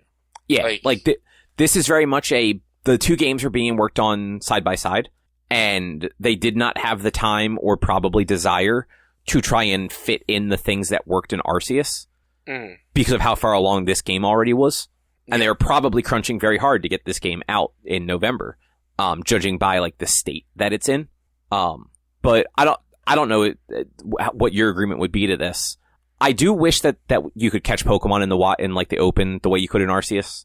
I think that was just a really cool mechanic. I understand that it was probably difficult to do, and this being a much more open game would have probably added like another layer of complexity that maybe the game couldn't handle. So I'm like 50-50 on that. I don't hate it. I don't hate the fact that we have to go into a battle, because I would say probably good 85% of the Pokemon I am battling, I'm catching with my first Pokeball without even trying. But like it's that 15% that is a pain. But also like to take away the EV leveling of your Pokemon as you play through the game when you're trying to catch Pokemon. Like this one, since Legends Arceus was always meant to be single player, no battle, no competitive. This one is now going to be meant to be competitive and be used in competition play. EV leveling, like you're going to be getting into battles. But to be fair though, if you think about it, you could battle any Pokemon in Arceus too. Yeah. And like I don't do competitive. I do not give a single fuck about EV training. Yeah. Like I know what EV training is. I have no idea, like, what my Pokemon's EVs look like, and I've never cared. So, like, that for me means nothing, but, like, I understand that, like, there are people that go about and do that, and it would just be nice if, like, I could play the Arceus style, even if, like, other people just don't want to. Yeah, I guess that's why I said I'm 50. Like, I did like being able to catch in the open world, but I also missed battling at times. Like, I really did miss going into a battle and fighting a Pokemon, like, because also the Arceus style required you to catch multiples of Pokemon. Based on, because of the way that they did the Pokedex. Which is why it was good that you didn't have to battle every Pokemon to catch them. Whereas, like, I catch myself wanting to power up my Pokemon and level them up, but avoiding battles a lot. And so it's like, it is like, alright, I need to, like, get out of my head to dodge the things that I had in Arceus because I was just catching them and I didn't want to fight. Now I'm the opposite. I want to level up to create my final team. I need to fight, but I've been in some areas where leveling up Pokemon just wasn't working. Yeah, and like I have always kind of hated the and I know they're not random encounters, but like the wild Pokemon battles. Like I don't have fun with that. Like fighting a random Pokemon and getting it down to a sliver and catching it, like for certain Pokemon, there's like a certain level of excitement to that. Like I found, like very early on in, I think the west side, there is a Vespiquen floating around that's level 25. And like when I found her, like that was significantly higher than my level. In fact, I could not catch her like that until I got the first gym badge that lets you catch up to level 25 Pokemon. But like that was a fun battle because like it was like there was strategy and stuff to it. Your normal wild Pokemon encounters though are fucking boring versus like the trainer battles. Like I enjoy the trainer battle side of it. Agreed. So being able to just like sneak up on a Pokemon that like I haven't gotten yet and like take a shot at it by just throwing a great ball and seeing what happens. Awesome. After 25 hours, there are a lot of Pokemon that you get a lot more experience from battling in wild than you do from battling in a trainer battle. I mean, that's fair. There's a lot of time. There's a lot of time where I'm not getting the experience needed to even get near a level up with a Pokemon that's 5 levels lower than the Pokemon I'm battling a trainer for. But in that same area, I will battle a wild Pokemon and get a level up each time. Yeah, and like that's fair. You and I have very different play styles too. Like you switch out your team at certain points, and like you don't really finalize a team very early. No, so like you're talking about like you're 25 hours in, you still haven't finalized your team. Yeah, I have 3 of 6 right now, and it's only because like Masquerada is. I started with them, so I have to keep them. Bellabolt is adorable, and I don't actually know its real name because I named it Minecraft. He's just overpowered, so. Yeah, like I had 5 out of the 6 before I went to school. But see, that kind of brings it down because there's so many more Pokemon that you're going to encounter as you're traveling through the world. That like you're not going to switch out, you're not going to level up. No, I'm going to stick with my team that I'm emotionally invested in. Are you really emotionally invested in them, or are you just settling? Are you just settling, huh? No, so I had early on. What did I have in my team? I had the little bug that you find like very early on that turns into one of like the moth Pokemon. Mm-hmm. And then what was the other thing I had in my team?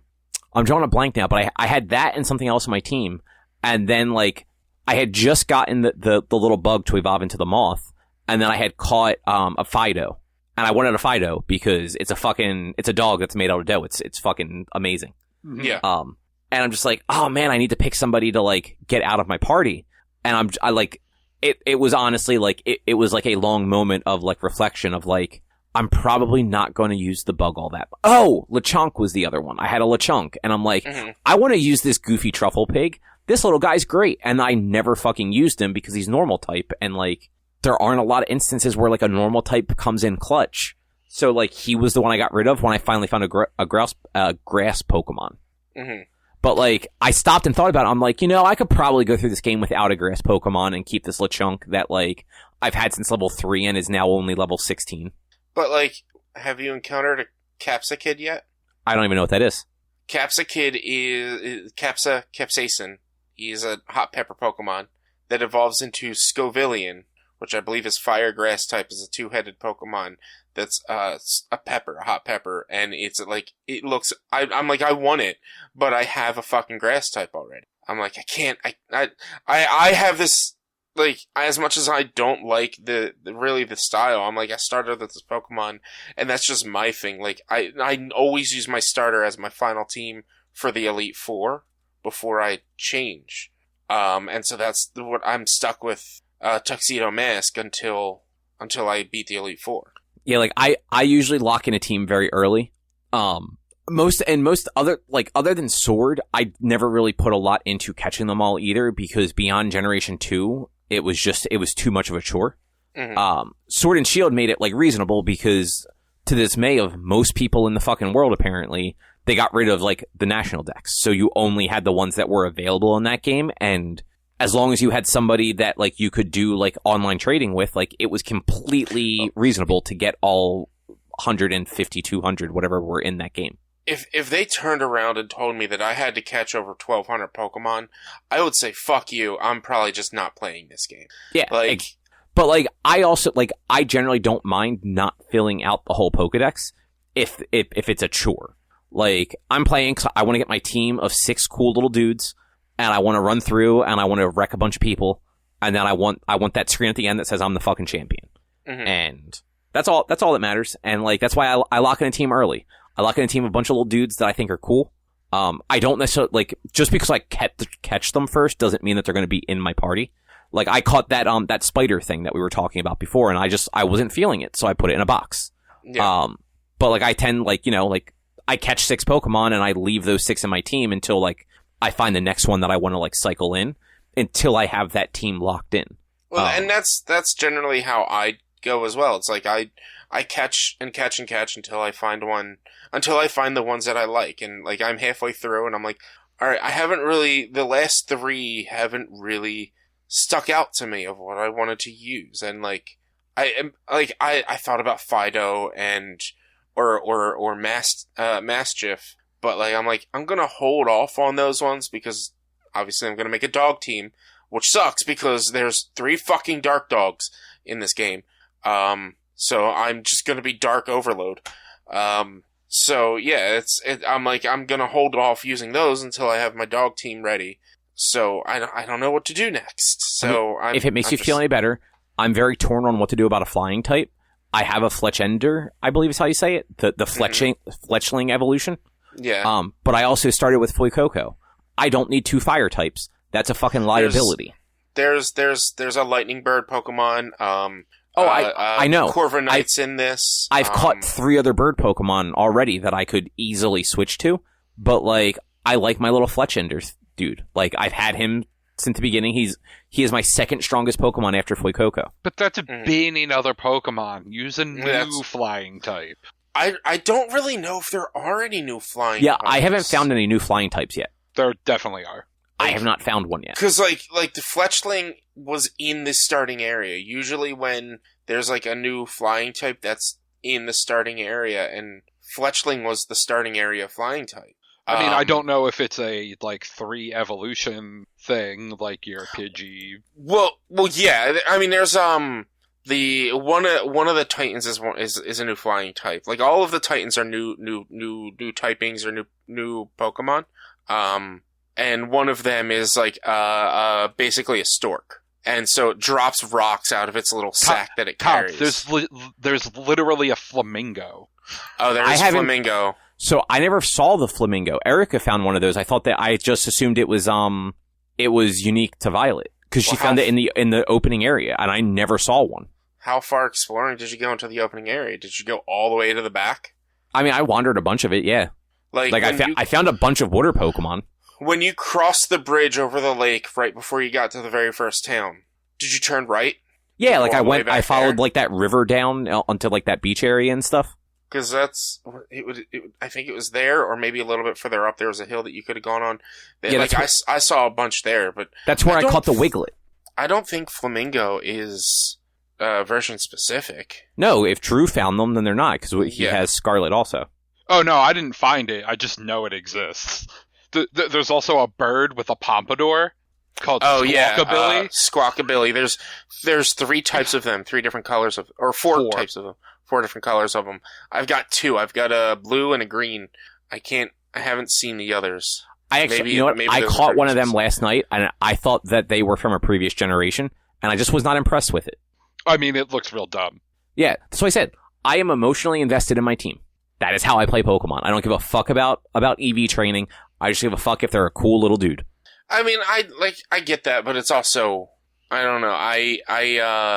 I'll get invested with my team early on, and I had a Lechonk. I liked it, but then I caught other stuff that I liked. I mean, so I switched. That's why I had to get rid of Lechonk, because I liked my whole other team. I needed a grass type. But I feel like you're just setting yourself into just a hole right now, because you got 6 that you got in the starting area, and there's 400 Pokemon in this game. Are there that many? At least. That's annoying. But I also I don't want to grind. There are 400. So I do not like the whole, I found this Pokemon 18 hours in, and it is 10 levels weaker than me, so I have to go grind a whole bunch to get it caught back up. Then use evolution items or experience items. Yeah, but then they're weaker.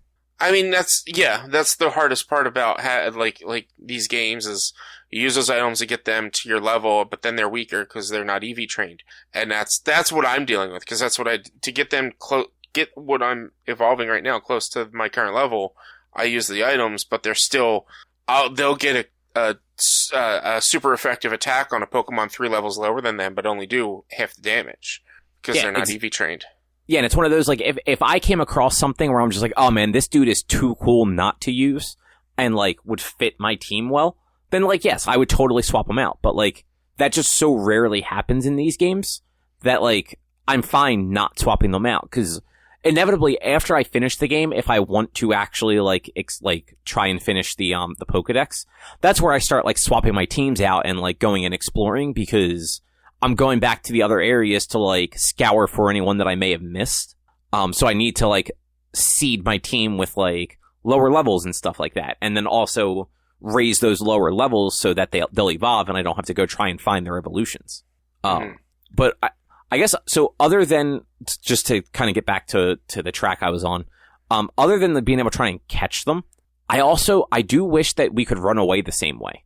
I really liked in Arceus the ability to like move around during battles and to just literally walk away from them if you were just not into it. Yeah. Instead of having to select run away, but well, because I've had quite a few instances where I did not intentionally get into a battle. Some of these Pokemon are just too fucking tiny, and the pop-in is horrendous. So then I'm riding on Kyurem, and just accidentally bump into like a little fucking Pokemon, and then get told 4 fucking times that I can't run away. Mm-hmm. And it's like, cool, I have one of you already. You're not worth fighting. I just want to run away to go do the thing I'm trying to do, and I fucking can't. And in Arceus, I literally could have just walked away. Yeah, but I mean, also in Arceus, you wouldn't have gotten into that fight to begin with, because, like, if you ran into a Pokemon in Arceus, they would just attack you. Like, they exactly. would, of course. But, like, and that's, like, because they didn't have that whole system set up and wanted to use it in this one, and they forced, like, the battle sequences instead. You have the button push run away. Like, I do wish they had, like, the just run away, or made the moving around battles a little bit more open than just the camera. The camera work on the battles just isn't good. Oh yeah, no, it's constantly in a bad place. I mean, you can move the camera, but even if you move it, you can't really get the full battlefield unless it's like a it tends to recenter itself in a bad place also. Yeah, it's always recentering right behind your Pokemon. But yeah, like those two things aren't like, they don't ruin the game.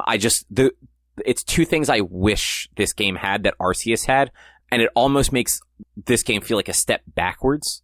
For the things it does in the right direction from Sword and Shield, it's like those couple of small things make it feel like a step backwards from Arceus. Where like so far in the little bit I've played, I have not hit anything where it's like this game is doing it better than Arceus did. I'm sure there are things, I just have not gotten to them yet. The world is open. Like, that's the best thing. That's something they're doing worlds better than Arceus. Pretty much any of the other Pokemon games is how open the world is. It's like, there's no forced loading, there's no, like, remember in Arceus where if you wanted to go to an area, you had to talk to somebody, go to that area? Yeah, that's true. You had to go back to the hub area, then go to the new area. Exactly. Like, they don't have that in this. You can just go anywhere. And they really built a solid map, in my opinion, to intrigue you to, like, what's over here? Like, they Skyrim'd it really well. So we're like, let me look over here, let me look over there. There might not be anything there, but the way they built the map, or the way the map looks, is like, I feel like I should check that out. And there are, like, the 10 wonders of Paldea, which are, like, 10 different areas of Paldea that you can go explore. And it's, like, one of them is, like, was your first gym the bug gym? Yes. By the olive fields? Yeah. Like, the olive fields is one of the wonders, and to, like, get it mark it that you went to the wonder, you need to actually climb a plateau and see it from above the plateau. And I'm like, that's interesting. Now I gotta figure out where the other wonders are. So, I never got that, and I ran around that area a ton because I was, like, climbing all the different, like, mountains as best as you can, and I was spending a lot of time, like, trying to jump onto things that I probably wasn't supposed to make it to. But, like, at one point I managed to jump across the river onto the other side, which, like, pretty sure I wasn't supposed to get there yet because everything was too tough to fight. But I still ran around there, and I caught a couple of things just barely, and then pieced the fuck out before I actually, like, passed out. Yeah. And so, yes, you're right. Actually, the open world is really good. I think the con to that, though, is the game is optimized so poorly that it doesn't run well with that open world. Like, it's very choppy. I said before, like, I don't often notice frame rate drops. Like, if I'm playing like on a game on like PS5 and like it drops below 30, but it's like 25 or whatever, I don't generally like notice that enough to like make it like a problem. This game fucking drops to like single digit frames regularly. Yeah, I mean, I've noticed them. I like a handful of times. Like, I've noticed them quite a bit. Yeah, like some of the scenes, I think I might have said this in Discord, I don't remember, or it might have been on Facebook Messenger. Like there have been multiple scenes where the characters look like old school Bass, Rankin and Bass, like Rudolph the Red-Nosed Reindeer, claymation things. Like, cause they're moving so janky. But that's animation distance. No, this is like, me right on top of them. Because you were talking about like that scene where in the school you mentioned that where it's like they're like I've seen that scene where you're in school, you're introducing yourself and whatnot, and everyone is looking up towards you, and the people further back, their feet are kicking inside outside, and there's no actual sway to it. It's just inside outside.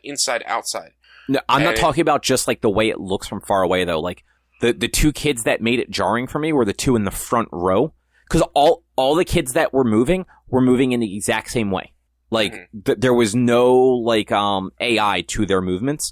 So they were staring ahead, they were blinking in unison, and their feet were going back and forth in unison.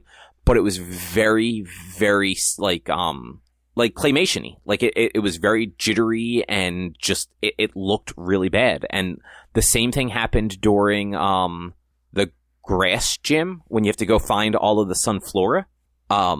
And during the bit in the cave where you get attacked by the herd of Houndours. When if the game has more than 10 Pokemon on screen, like I noticed it with the Sunflora, like the frame rate drop. I didn't really notice it with the Houndour. A frame rate drop during that scene, but I definitely noticed it with the Sunflora. Out of curiosity, just I'm curious how you're playing. Are you watching it on your computer that's being cast, or are you watching it like on your TV that is then plugged into your PC? No, it's plugged into my Switch is plugged in directly to my PC. Okay, so you're watching like the capture on your PC, basically. I guess. Okay, I was just curious. Like, because I'm just wondering if the video quality, if that impacts the video quality or anything at all. I have it set. Actually, I had it set for resolution mode, but my stream was very janky when I had it set for resolution mode. Oh boy, was it! Thank you for telling me during stream that it was janky, though. Like, I did not know that it was janky. Right, I mean, you don't see that.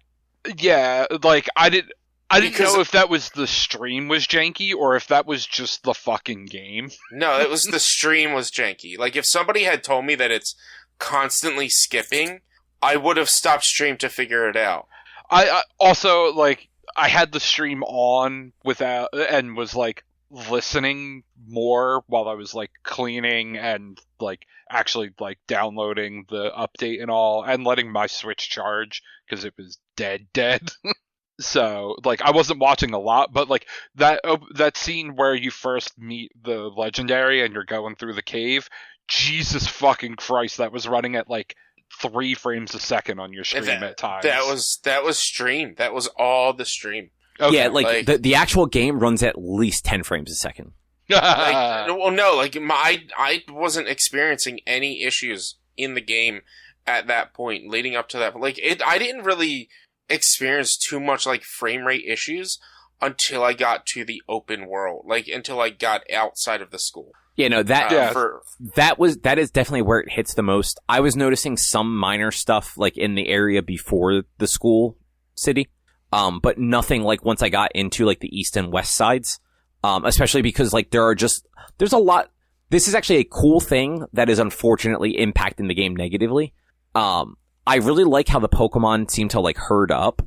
And at a certain point, once you get a little bit deeper into it, they herd up, but they're like following one of their like next evolutionary stages. Yeah. Like, I forget the name of it, but it's like the little blue and black bird Pokemon that's kind of round that then turns into like a larger, like Hulk-like blue and black Pokemon. Mm-hmm. I felt like early on when you first find those guys, they're just the little guys all by themselves. And then right after the grass gym, I found a bunch of them that they're all just flocked around their middle stage evolution. I'm like, that's actually kind of cool. Like, yeah, that is cool. And it's one of those things where that's where that lock-on comes in handy when it fucking works, because I already have the little guy. I can go catch the middle stage if I can get close enough and have it actually lock on. Mm-hmm. Mm-hmm. Just so you guys know, Zora and Ditto They do not look like themselves in the overworld until you get into battle. Who? Zora and Ditto. I don't know what Zora is. It's the little fox dog little dude that evolves into Zoroark. He's a dark type. He has the ability Mirage or something like that, where he can make himself look like a different Pokemon. Him and Ditto, they use that ability in the overworld. I saw a clip of the Ditto as a Drifblim in going around on TikTok. Does it look like Ditto with just the dotted eyes, or no? It looked like a Drifblim. Doesn't have eyes. Yeah, it does. Does it? Pretty sure. I've never noticed. I honestly forgot. I forgot the little Zora Pokemon existed. Yeah. Drifblim has red eyes. He's got the little dotted eyes that are next to his cross. Okay. I'd have to double check, but I'm pretty sure the thing. I mean, it was a video on TikTok of someone's, capture. Because I was running around outside of Port Miranda, which is where you go if you're trying to do the water gym, and there was a Ditto. It was showing on my map. I'm like, all right, and I'm running around, and I do not find this Ditto. And I remembered in Sword and Shield, Ditto was super fucking small. So, like, I'm looking, and I'm like, I can't find this Ditto. I then am getting ready to do the Poison Starfall Street, and I see a Pineco, and I throw my Pokeball at it to go to fight it so I could try to catch it. And I look away, and I look back, and there's a Zora on my screen. I'm like, what the fuck? Why is there a Zora? That was a Pineco, wasn't it? And somebody, even chat, was like, yeah, that was a Pineco. That's now a Zora. I'm like, oh, right, Zora has the Mirage ability. Which is actually pretty cool. Yeah, I'm like, so that's where Ditto is. And then I Googled it yesterday just to be sure afterwards. I do think this game has a lot of charm to it. Like I said before, I think it was just rushed out, and it's very, very janky. Yeah, they're hopefully patching an issue for the data leak problems. Yeah, so you've actually mentioned it a couple times. So this game has a known memory leak, which basically means the game never releases things from memory until the game restarts. Or I think the other quick way is to just go to the city, right?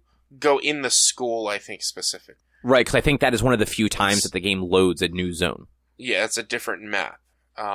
So yeah, if you go into the school, that should dump everything. Or just make sure to, every time you're playing, just to close the game.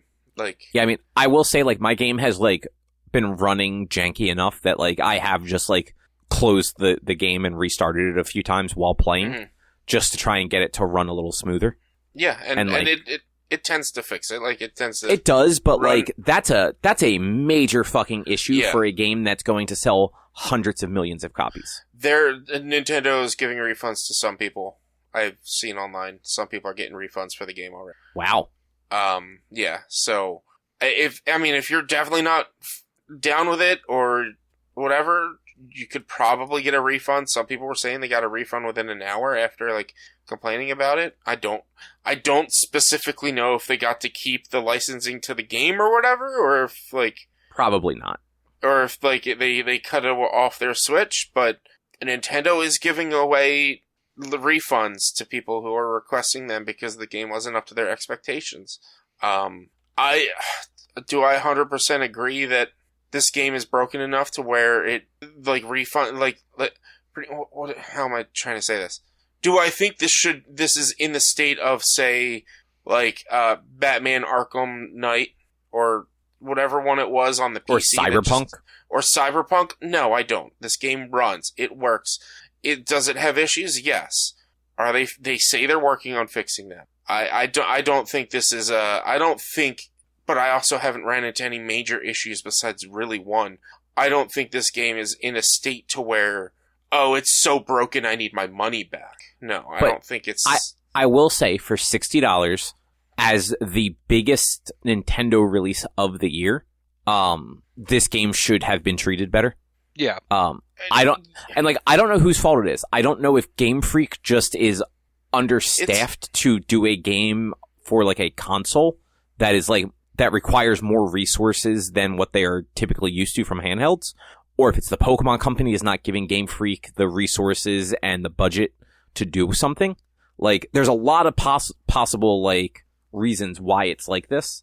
But, like, I think, like, if Game Freak's going to keep making this type of Pokemon game, like, they need to staff out appropriately and, like, work with Nintendo maybe a little bit more to, like, be able to utilize that hardware. Because, like, actual Nintendo-released games are still running okay on this Switch hardware.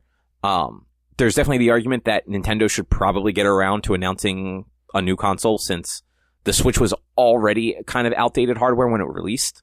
Mm-hmm. Because I know the Bayonetta 3 apparently runs pretty shitty on the Switch also. That's not surprising. To the point where, like, a lot of people are like, man, I wish they'd release this on PC so it would run better. Mm-hmm. But, like,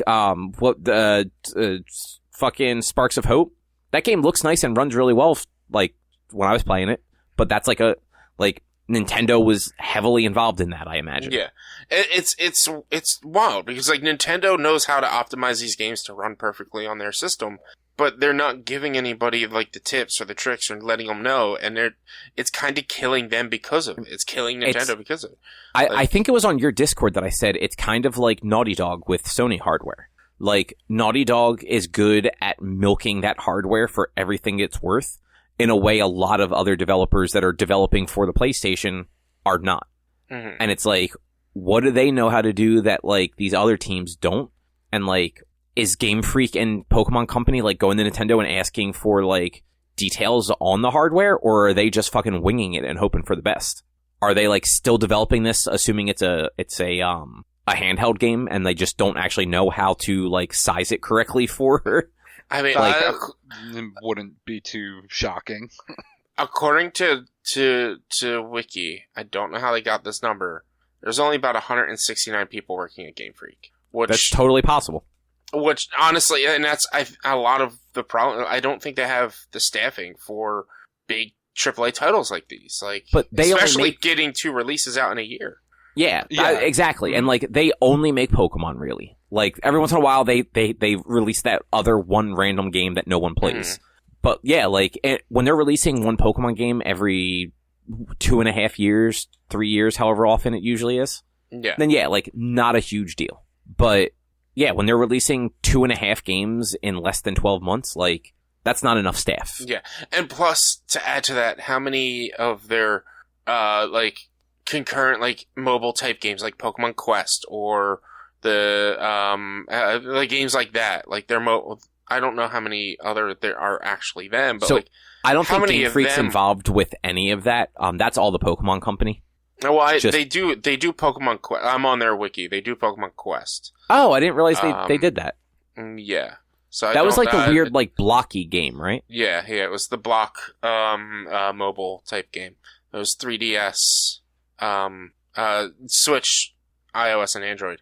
But yeah, like, I mean, they in 2019 they had 3 games come out.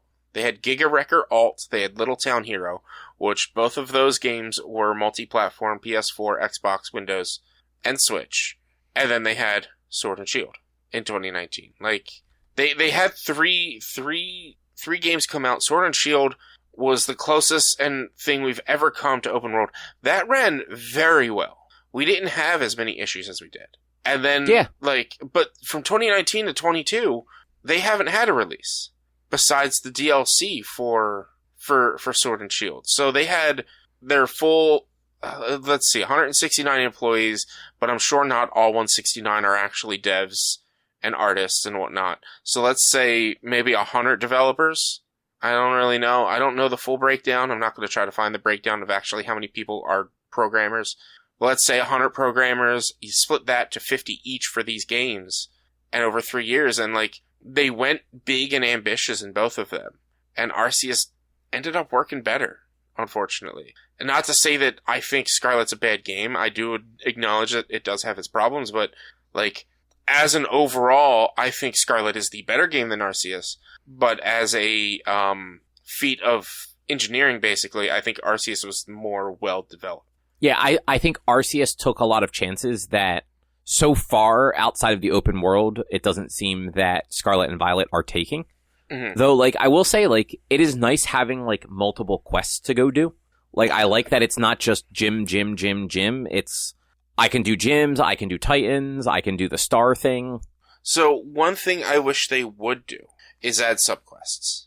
Because you meet and you run across all these NPCs in this game. And it could be as dumb as hey, I want this Pokemon, can you catch it for me? Or hey, we need this many of the Pokemon items, can you get them for me? They're all going to be fetch quests, obviously. But it kind of, this world is big and open and there are 3 major quests to do.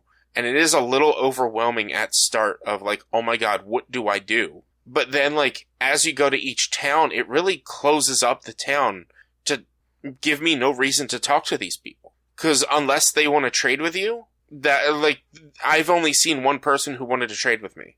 And their icon was in yellow. Otherwise, there's no point in talking to anybody. So it would be nice to see maybe the occasional additional side quest to get more Zenny or whatever.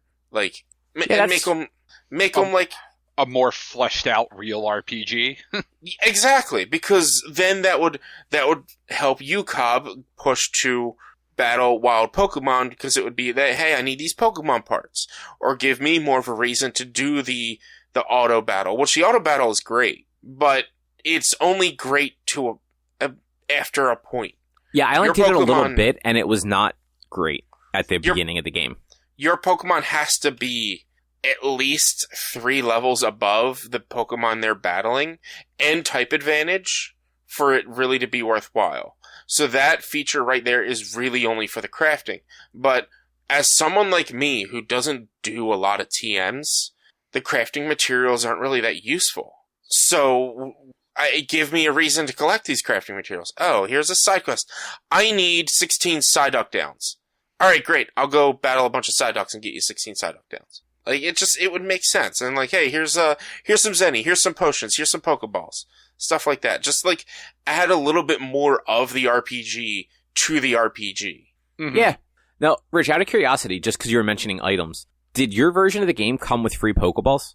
I pre-ordered it, so I have to put in the code still to get it. But it came with 100 free Pokeballs? I don't know, maybe. No, not 100. I got 100.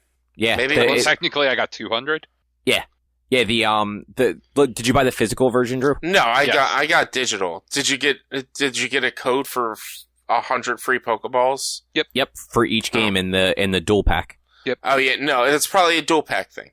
That's why I was curious if you had gotten it knowing that you didn't get the dual pack. No, I didn't get that. Yeah, the only stipulation is you can't get it until you get to the first Pokemon Center where you unlock the mystery gift. Well, yeah, and that's for the pre-order bonus, which you guys probably also got, because I'm assuming you pre-ordered it. No, I bought it the day of. I don't pre-order video games. Oh, you bought it the day of. I bought it the day before, just to pre-install. I got that if assuming reviews go up is fair. Yeah, well, I don't look at if it's a game that I'm interested in buying, and it has a preload, I will buy it the day before and preload it. I'm not going to read reviews. I'm just going to get into it and play it if I'm interested. And I'm talking on a general principle. Yes, if you're going to buy the game, get the preload. But if it's a game people are I don't know, don't fucking pre-order the game. No, I mean, I don't pre-order the game unless I know I want the game. But, I pre-ordered it, I bought it the day before, literally on Thursday, and I got 10 potions, 5 full heals, 3 revives, 3 ethers, 1 rare candy, and 1 nugget that I have to put in Red Redemption for the code for. Okay. Because, here's the thing, pre-order bonuses in the United States were fucking balls. That's pre-order bonuses for digital. On Nintendo, the GameStop and Best Buy pre-order bonuses were about the same, but then if you go to UK and shit, they got the metal case and shit like that. Everywhere else got better pre-order bonuses than the United States did with this. Whereas I literally ordered mine on the train ride home on Friday and picked it up at Best Buy, and they gave me 100 free Pokeballs. Nice. I literally just walked into a GameStop and was like, hey, you got any of these? And they were like, yeah, here you go. Yeah.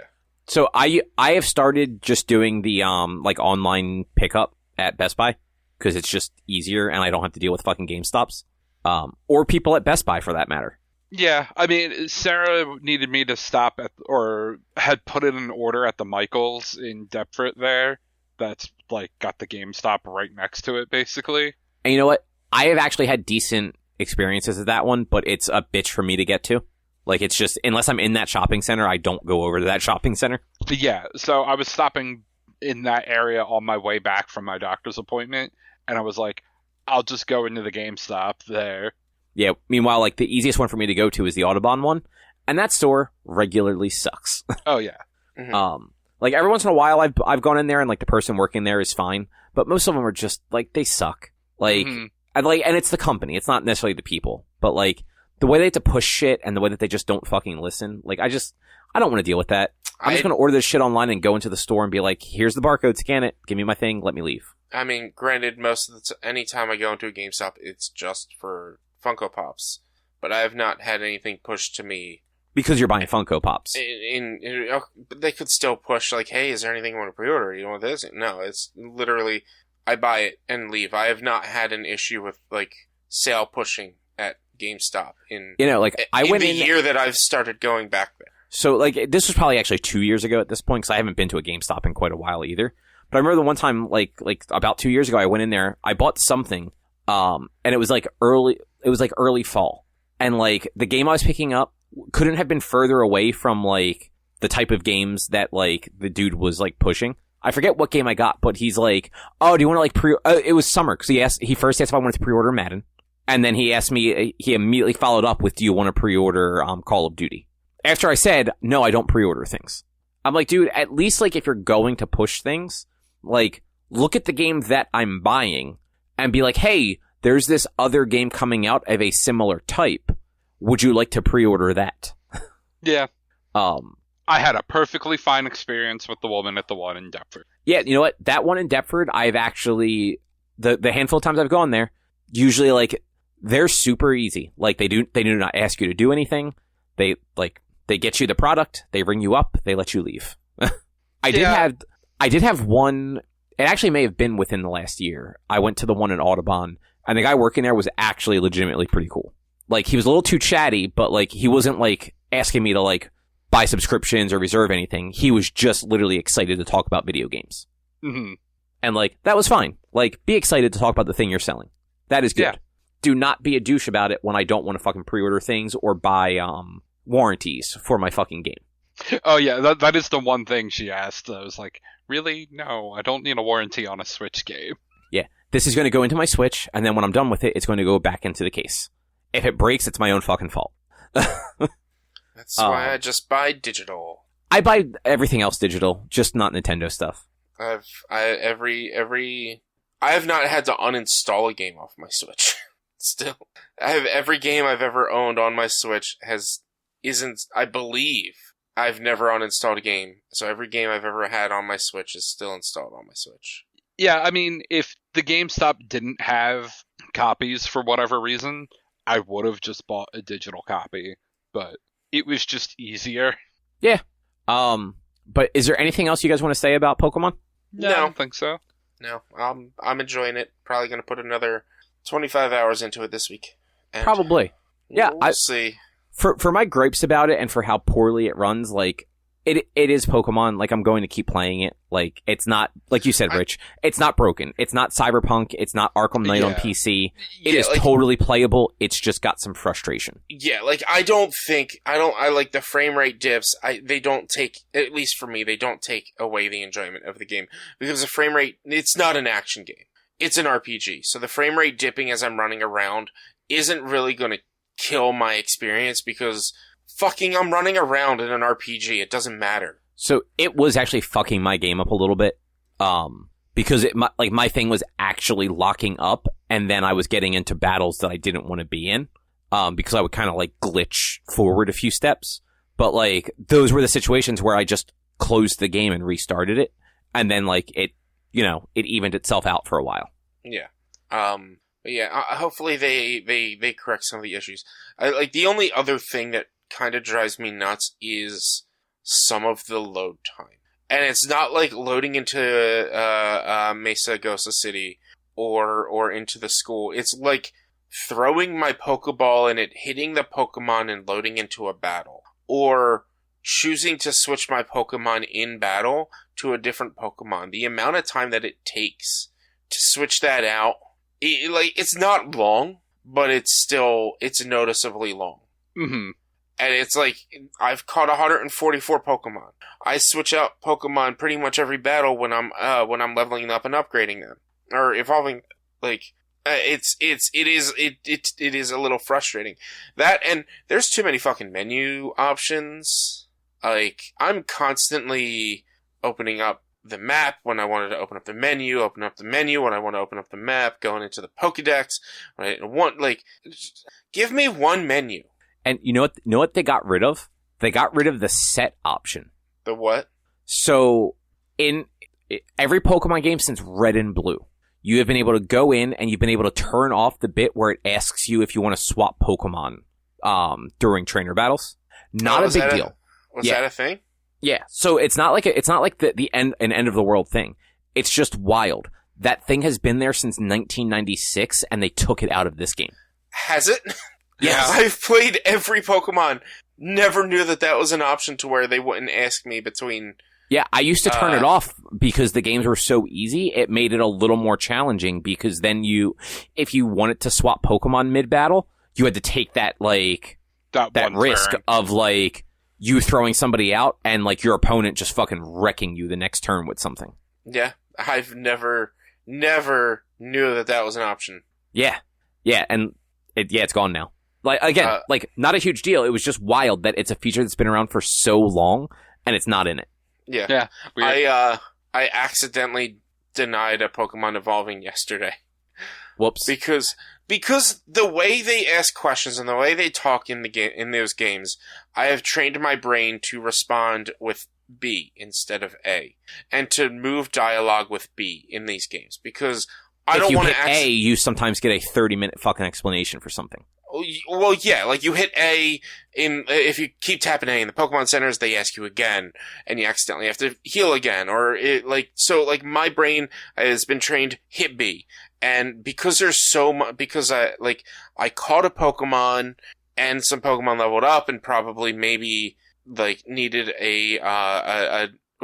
learned a new move. So much happened after this battle. That you caught the Pokemon, here it does, and it does this little Pokedex thing whenever you catch the Pokemon, or it adds to the Pokedex. And then it's, this Pokemon wants to learn a new move, and I'm hitting A, and then I'm done, and I'm tapping B again, and it's so-and-so wants to evolve, and I'm tapping B, and I'm so-and-so stopped evolving. Fuck! I was tapping B. Yeah. And I mean, to be fair, just beyond that, a lot of that stuff just takes a very long time. Transitioning between things is very slow. Anytime there's any sort of quote-unquote cutscene, it hangs for a long time before it moves on or lets you cycle through the text. When gym leaders are talking, you can't just hit A to finish the text and move on to the next one. It'll hang there for a second before you can hit A to make it go on. It drives me nuts. They ask you if you're in the shop and you're leaving the shop and you hit B, they ask you, do you want to keep shopping? Or no, they ask you, do you want to stop shopping? Yeah. And then you have to hit yes, or... So you have to hit yes, or you're going to get back in that cycle of, trying to leave. And that's, again, that's, my brain is trained to hit B to leave things. And instead of it asking, do you want to keep shopping? No. And then leave, it's, do you want to stop shopping? Yes. Why the fuck are you asking me this? I hit B to leave. Stop asking me this. I hit B. That's my mistake, okay? I'll come back into it if I didn't mean to hit B. Don't ask me if I want to stop shopping. Yeah. But Rich, do you want to talk about Plague Tale next week? Yeah, I can talk about it next week. All right, cool. I'll put that at the top of the list, so that'll be the first thing we do. Yeah. Cool. Other than that, anything else you guys want to say before we wrap up? Nope. Happy Thanksgiving if you're in the States. Yeah. Well, that was nice of you. Be safe on Black Friday. Buy a nice television for yourself. My Amazon wish list will be in the description. It's full of nothing but those sparkly butt plugs or whatever those things were. No, yeah. that's on my GoPuff list, okay? Not on my Amazon list. I keep those separate. My mistake. But yeah, so that will do it for this week's episode then. As we decided earlier, on December 8th, we'll be talking about the movie Birdies, which you can find on like Amazon and a bunch of other places. It's for what was that thing you could watch it for free on? Tubi. But other than that, if you would like to find more of our content, you can head over to www.one-quest.com. You can also help us by supporting us at patreon.com/onequest. If you can't support us there with your dollars, though, you can go to your favorite podcast platform, Apple Podcasts, Google Podcasts, Spotify, Stitcher, all these fun places. Rate us, review us, subscribe to us. It all helps. You can also find us on social media, facebook.com/onequestonline or at @1_quest on Twitter and Instagram. Our YouTube channel is youtube.com/onequestvideo. And you can always send us emails to social@one-quest.com. And then, Rich, you're playing Pokemon for the foreseeable future on stream? Yes. The rest of this week, the schedule's kind of up in the air. I'll be live on, this is probably still coming out on Thanksgiving. So, I'll be live on Wednesday and then Saturday and Sunday. And then next week, back to normal schedule, Monday, Tuesday, Thursday, Sunday, twitch.tv/BeUnderscoreWalnuts. We'll probably be back to Monster Hunter next Tuesday, though. Just on Tuesdays again. Okay. And yeah, with that, we'll be back next week with something else to talk about. Thanks for listening. Bye. Bye.